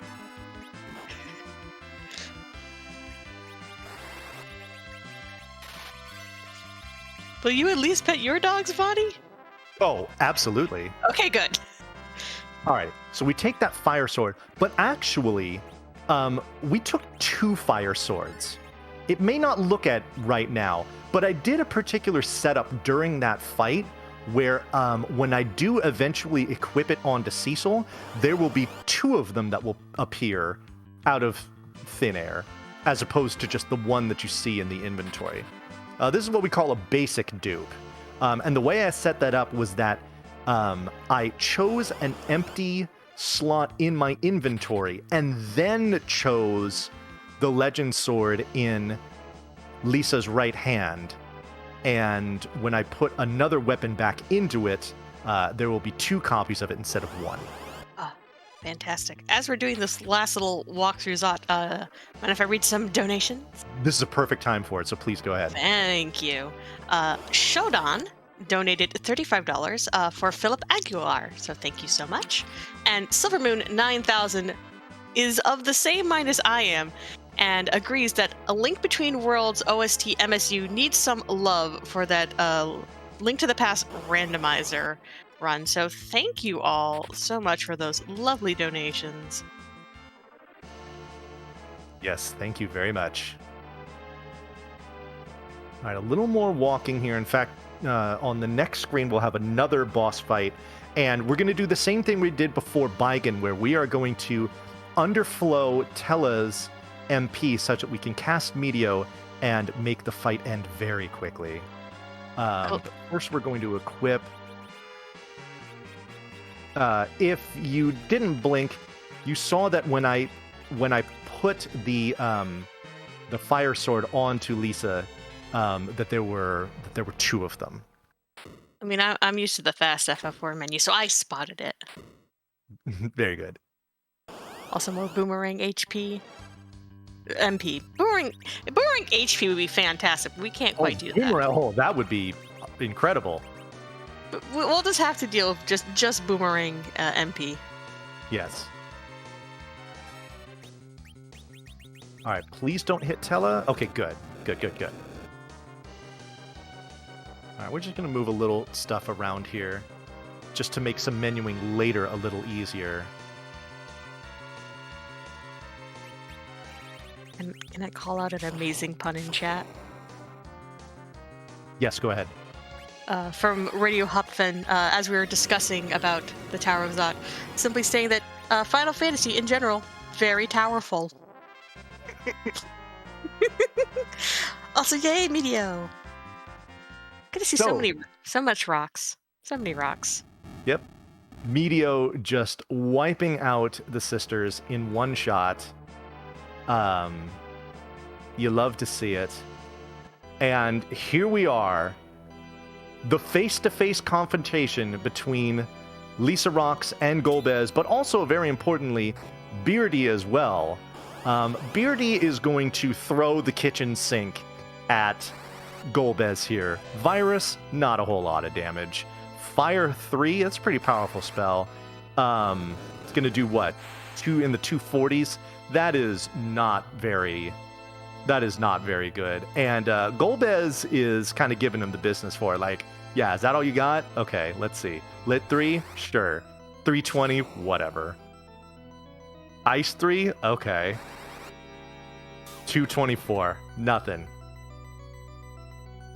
So now as the last resort, Tella is going to cast Meteo, but all of his friends are very much against this because he's too old and frail to be casting a spell so powerful, despite the fact that he has already successfully cast it twice. Sir, I'm laughing because the Naruto one, it went outside the text box. I know, yeah. If Yang is renamed to a 6-character name, it will spill outside of the text box there. So as you can see here, Meteo cast, quad 9 damage. Golbez is in disbelief. He fades away very dramatically. Kane is very distraught by this, so he needs to go and lay down. But Golbez is still just standing there, and he's like, how'd you do that? And instead, it is Tella who leans over, or who keels over, and is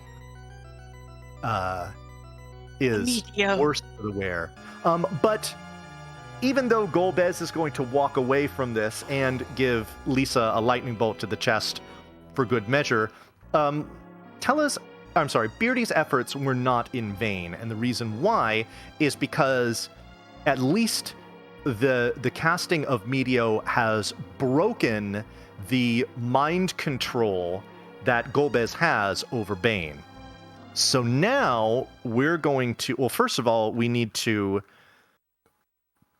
eulogize over Beardy here, who, now, here's the thing. There's a rule in this game.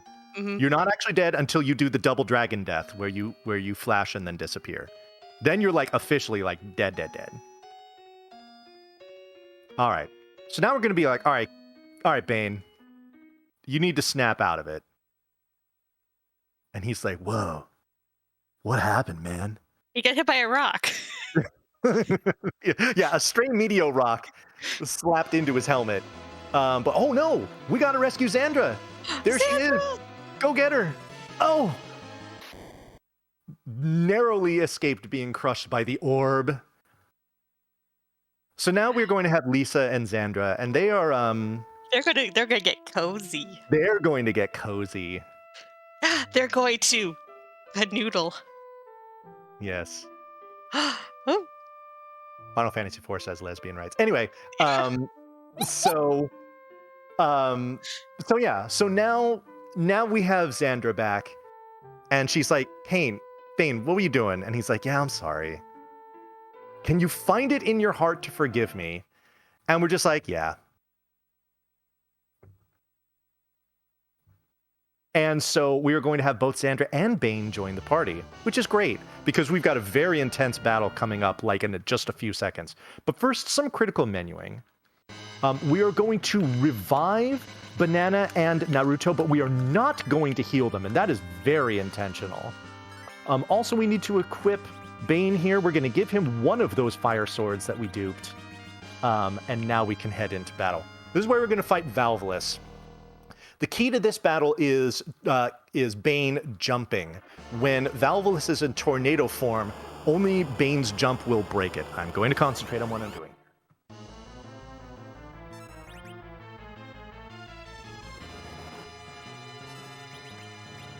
Perfect. Okay. So Cecil is going to be the shield for like everyone here.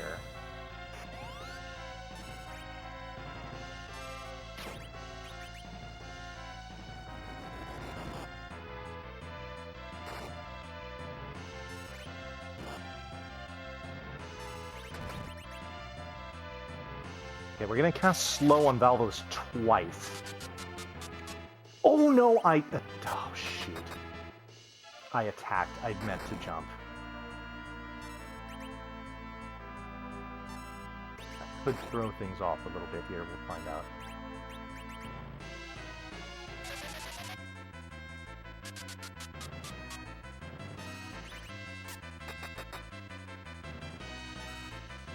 Okay, that timing is fine, because Kane is going to jump and land before Valvolus can do anything.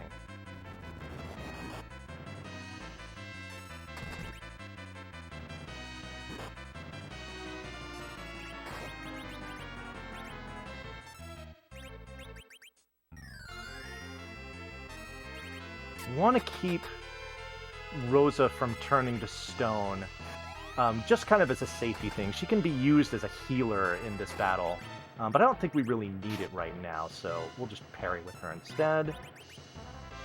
Oh no! Wow, things have gotten a little off here. So that's not going to do any damage, or it's really not going to do anything for that matter. Who gets weaked here? That's fine. We're also going to get hit with a ray, but we will probably end this battle before he would turn to stone naturally anyway. 537 is not a very high number from Kane there. We definitely want those numbers to be higher. Come on, Bane. Cecil's getting a little low on HP. I'm sorry, Lisa. Getting a little low on HP. So just to be safe. because if we die in this battle, that is an enormous setback. We just do not want that. But we should be done soon, actually. In fact, this jump could do it. It did. Okay. Okay, good. Got a little squirrely there because I accidentally attacked with Kain during the first cycle as opposed to jumping. You pretty much want to jump every time with Kain, but I kind of goofed there. So it made things go a little pear-shaped, but we were fine. All right, now we're going to go back to what I refer to affectionately as the Choco Bars. And we are going to try and get ourselves a good bird. Also, we're not going to, I mean, you can think about it if you want to, the story implication about the fact that Rosa's exit spell takes you to Cecil's bedroom.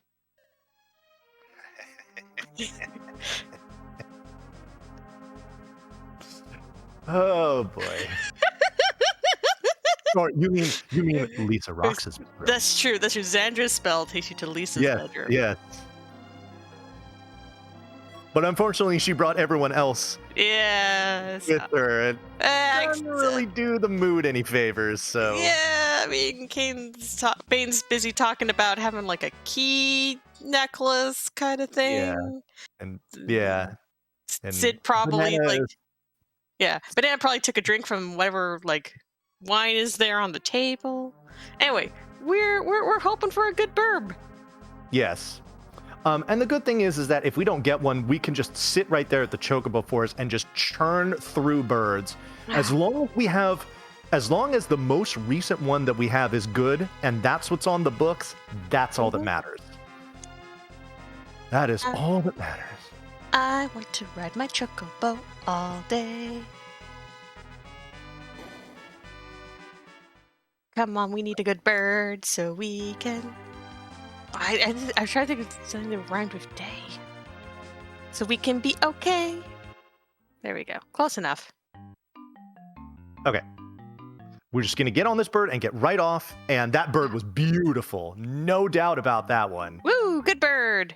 So, yeah. All right, we can proceed. I'll go ahead and take those Choco Bars down. Those are no longer necessary. And we're going to land here in the town of Agart.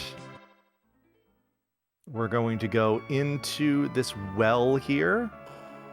We are going to throw this key into the well. And as things often happen when you throw a key into a well, I don't know if you've ever done this. I certainly have. But you throw a key into a well. And how many keys have you thrown into wells? I don't want to talk about it. Anyway. When you throw a key into a well, it makes a nearby mountain explode. I mean, I figured everyone knew that. But, I mean, is this a California thing, Bonnie? This is not the time or place to discuss this, Scala. Just drop it. Literally into a well.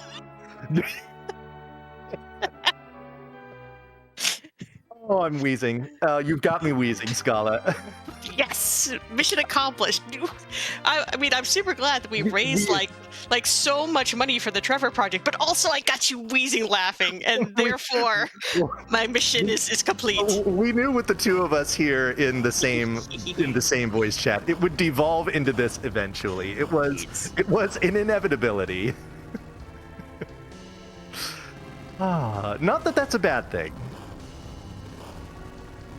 I don't know. I think you should have fun with your marathons. I think marathons should be a source of joy and positivity and proof that there is good in the world and generosity in the hearts of so many wonderful people who want to make the world a slightly better place, even if it's just a little bit, even if we are taking out a little bit of time in a world that sometimes can be very cold and callous, and make it a little bit brighter and a little bit kinder. I'm sorry, it became real Scala Feels hours there for like 2 seconds. That's fine. Well, oh my God, I got an encounter here. That is incredibly rare. That is proof positive that I was off my step route. You almost never get encounters there. Speaking of encounters, we get to count. So 1, 2. We're counting to 63 here, folks. Woo! 3, 4. This will all be explained later. 5, 6, 7, 8, 9, 10, 11, 12, 13, 14, 15, 16, 17, 18, 19, 20, 21, 22, 23, 24, 25, 26, 27, 28, 29, 30, 31, 32, 33, 34,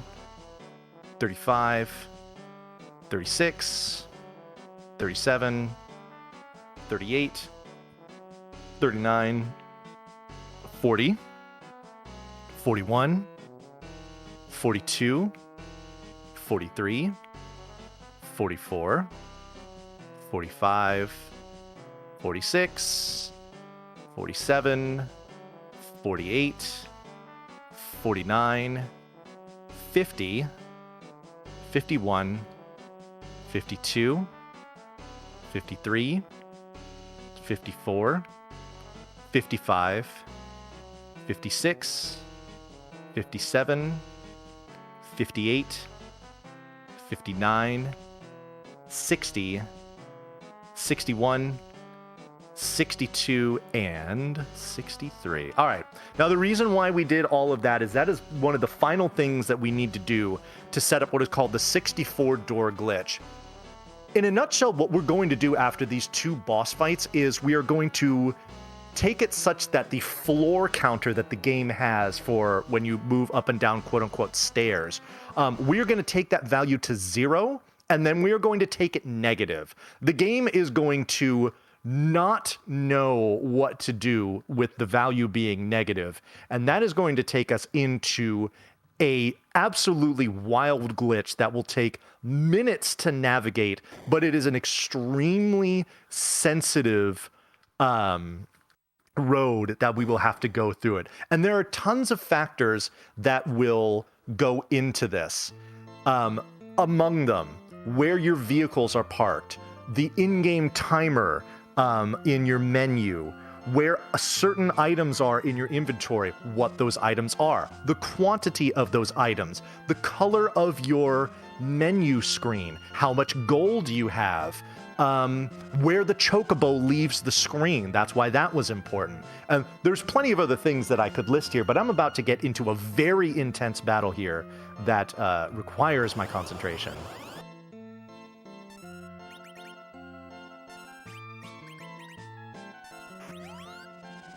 Like some pretty good ATB so far. And wiping out the that in one shot never sucks. All right, so the orange dolls have 300 HP, the gray ones have 1,000. It is critical that there is not just one of the colors of dolls alone on the screen by themselves. We're going to basically try to kill the bottom 2 dolls simultaneously so that we avoid having to fight an optional boss that we really don't want to see. All right, now, I am going to be casting Mute on my party, and there is actually a very good reason for this. And I will explain that later. Okay, so unfortunately, Cain was slightly disappointing with the attack that he did there. Hopefully this will do what it needs to do. Yes, okay, good. All right, I should be fine here then. I'm going to parry here. We're going to... Oh, shoot.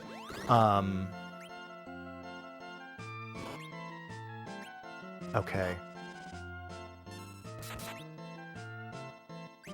Okay, I hope this works. We're YOLOing. No! Oh, darn it. Okay. Oh, shoot. Okay. Having Xandra die there was not ideal. Okay, I have to do a very, very tight run buffer here at the beginning of this next battle, and I really, really hope I don't miss it. Otherwise, I could be in huge trouble.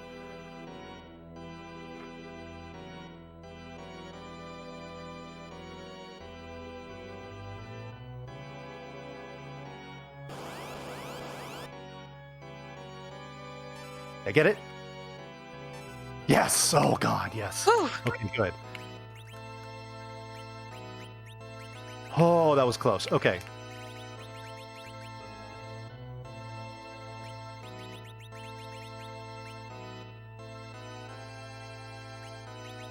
No, not what I wanted. Where did that... Oh, God. Okay, hold on a second. What did I just do? No, I'm switching those around. Oh, my God, what have I done? Okay, this is fixable. This is absolutely fixable. But that was not how I planned it. Okay, that's fine. You know what? I think I'm done messing with this. We are going to... we're just going to take some time after this to make sure everything is fixed. Okay. So here we go. Mist Dragon comes in. Ooh, 900. Kain. Beautiful. And then the attack here with Cecil. So this Golbez has 3,000 HP between that Mist Dragon, the jump, and Cecil's attack. That does, or sorry, Lisa Rox's attack. That does the 3,000 damage that we need in order to make that fight not extremely dangerous. Bursk is back. Bursk is now a young woman. And we're happy to have her back, but she's actually going to be pretty useful for setting up this glitch. All right, so here's what's going to happen.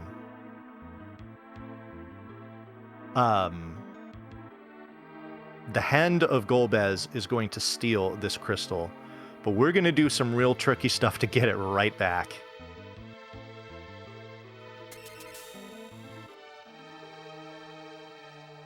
All right. So a little bit of cutscene here.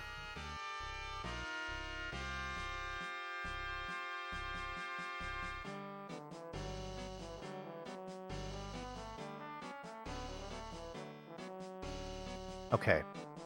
So I need to take this cure staff and combine it there. Perfect. All right, good. As long as I'm able to do that, because the amount of those stacks of cure staffs is critically important. All right. So we are going to customize our screen here. We're going to turn that up to 6, turn this one up 1, 2, 3 segments. We're going to turn this up 1, 2, 3, 4, get this lovely shade here. And then we are going to cast Warp with Bursk. This is going to take us back one floor, and look what's here. The crystal. We're going to grab it, and then we're going to leave. And when we do, we are about to enter Funky Town. Hold on to your butts, folks, because what you're about to witness is... It's Zemus's 8 squared Curse of Extinction, right? Yes, this is this is not intended, folks. We are going through the 64 door glitch. Here we're in a mage room. We've got music from the Fey March. We're in the sealed cave now. All of a sudden, we're gonna look into our party. Oh, look, there's Edge out of nowhere. It's Naruto. I guess it is Naruto in cosplay. It's Naruto. Yeah. It's a beautiful Naruto cosplay. Now, the reason why we do this is because Kain betrays us yet again, but he leaves our party. That's the important part. We need his character slot available for another really important character that we're going to get as we navigate through this glitch. Okay, back to the mage room. We're going to go up here. We're going to get pushed a couple times. Back to Browntown. We're going to go left 3 times. Get pushed through. Falling music. Sid's theme, or I'm sorry, Banana's theme. Up. Okay, do I get pushed here? I do not, so I need to go up once, twice, left once, up one more time, and then left for a while. If you have any donations to read, this is a good time. I do, actually. Go for it. We have. Let me go here.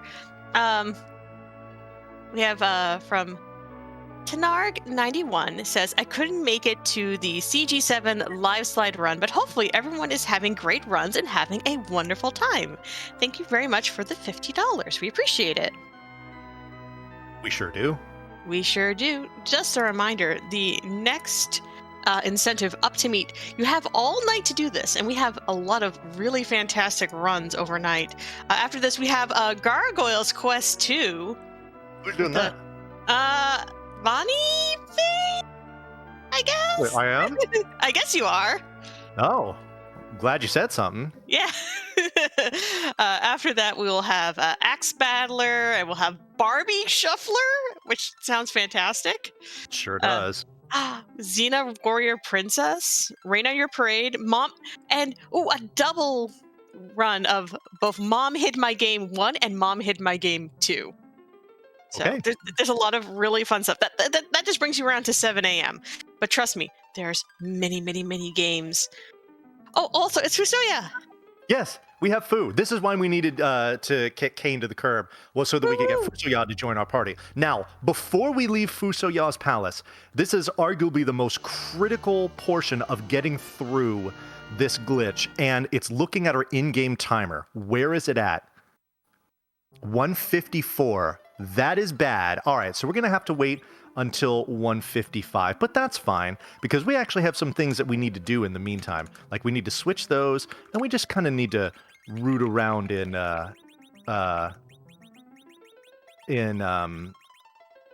Fusoya's magic menu here. No big deal. All right. So let's see. That's everything I needed to do. I switched the items. We've got life, mute, and slow at the bottom. We switched nuke and warp. We switched fire 2 and ice 2. I needed to kill about like 10 or so seconds. And I have done that. So now we can move on. All right. Now this room here, if my in-game timer was not proper, I would not get through it. Yeah, you get hit with the bacon. Yes. So there's a chart this is where the bacon chart that I mentioned before. The in-game timer, it's not down to the minute as far as when you get to that. It's down to the second. Now, of course, your in-game timer only shows minutes. So there are certain areas in the time where there are certain seconds where you're good to go and others where you're not. Now, you can try to guess, and if you guess right, great. And if you don't, you soft lock. Just a couple more rooting around. We're just going to move that up to the top. No big deal. Nothing to see here. Totally normal things. Yeah, that's fine. That's fine. All right. Back into the mage room one more time. And, what do you know? Here we are at the final cutscene. It's the final battle. It's the final countdown. It's the final countdown, but it's also time for everyone to play a game. And by everyone, I mean everyone here in chat. Come on, Y'all chat. are going to be playing the Meteo game. Here's what I want you to do. In chat, I want you to toss out a number between 1,600 and 2,110. What you are trying to do is you are trying to guess the damage roll that Banana's cast of Meteo will be. You want to try to get as close as possible, but you don't want to go over. Price is right rules, as we like to say. So get your guesses in chat. This is always fun to do during a marathon. And let's see if you, maybe yes you, could be the lucky one to win the Meteo game here at Power Up with Pride 2022, raising money for the Trevor Project. Yes. There will be fabulous prizes. Yes. I mean, mainly it's the joy of having guessed a number correctly. And yes, and Scala, I will leave it to you to I am being eagle-eyed here. Parse through all the guesses and determine which one is the winner. All right. Now, the battle cutscene where this number happens is in the next one. It wasn't in that one. Yes. But we like to take the time to talk about it now to set it up and you know what? If I was smart, I would have had people set it up with guesses in, like the dollar and cent amount of their donation. So like if they wanted to guess, 1856, a donation of $18.56 or something like that. And then whoever won the Meteo game could like instantly choose some sort of incentive or something. That's actually a really good idea. I'm glad I mentioned that. Obviously, we can't do it now, but But Can't do it now, but it's good to think of for next time. store it away for future, or perhaps future marathons. All right, here we go. Battle cutscene is coming up here. There's going to be a Medio cast by Golbez. It is almost always quad nines, but even if it's not, it doesn't matter because it's all about banana. Banana. What you doing here? Casting Medio. Down come the rocks. Here come the numbers. 1,806 is the number. 1,806. 1,806. I'm looking right at a guess of 1,800 flat. So I'm guessing that's the winner, unless they got sniped. I'm pretty sure that is indeed. I am double checking though. I basically copy pasted everyone in there. 1,800 looks to be the winner, and that would be Hupfin. That would be Hupfin. Oh my! Congratulations, goodness. Radio Hupfin. You are the winner of the Medio game, and your prize for winning the Medio game is me congratulating you for winning the Medio game. Dun, dun, da, da, dun, dun, da, da, da, da, Yep. da, da, da, da, da, da. Now, of course, if you get it right on, then you win both showcases. Yeah.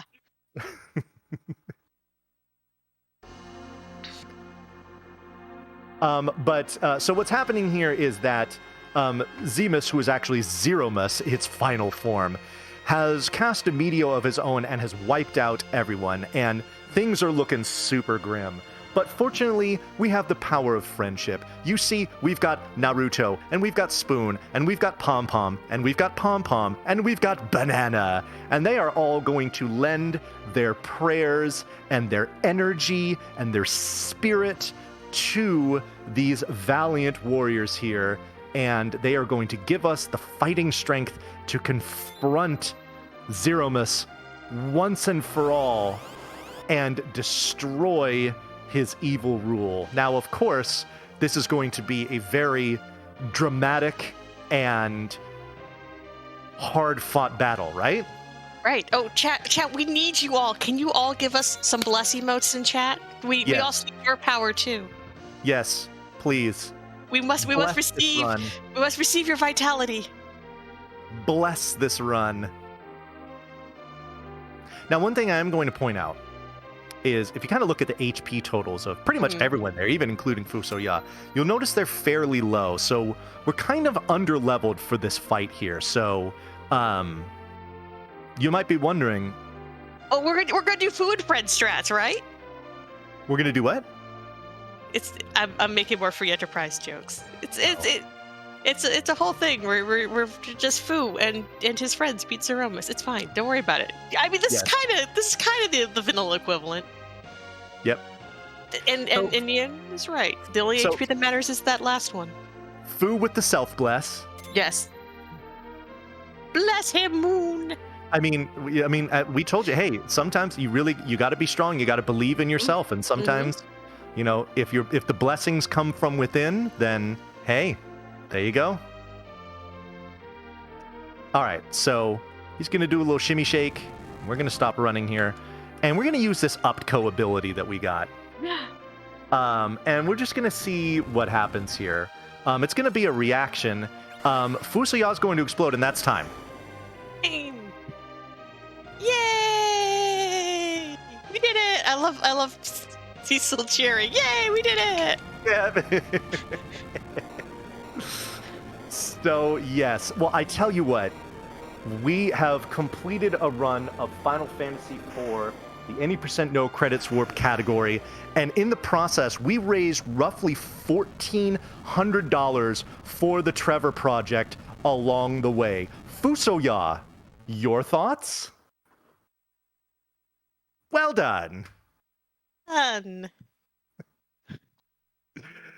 Yo, I am seeing a whole bunch of GGs in the chat. Thank you all very, very much for those. I appreciate you for the GGs, for being here, for your energy, for your donations, certainly, and for making this a whole lot of fun. But I tell you what, if you folks had fun with me, with what I was doing here, what if I told you that I wasn't going anywhere yet? Ooh, there might be What more if I was money. just kidding about that Gargoyles Quest 2 run, not knowing that it's coming up next? Because guess what? It's coming up next. So here's what we're going to do. We're going to duck out. I got to switch systems, do a little stretcheroo. and all that stuff. And then we're going to come back with another speed run. So yeah. So yeah. So let's just sit tight. I guess we'll toss it over to the transition screen, and we'll be back shortly.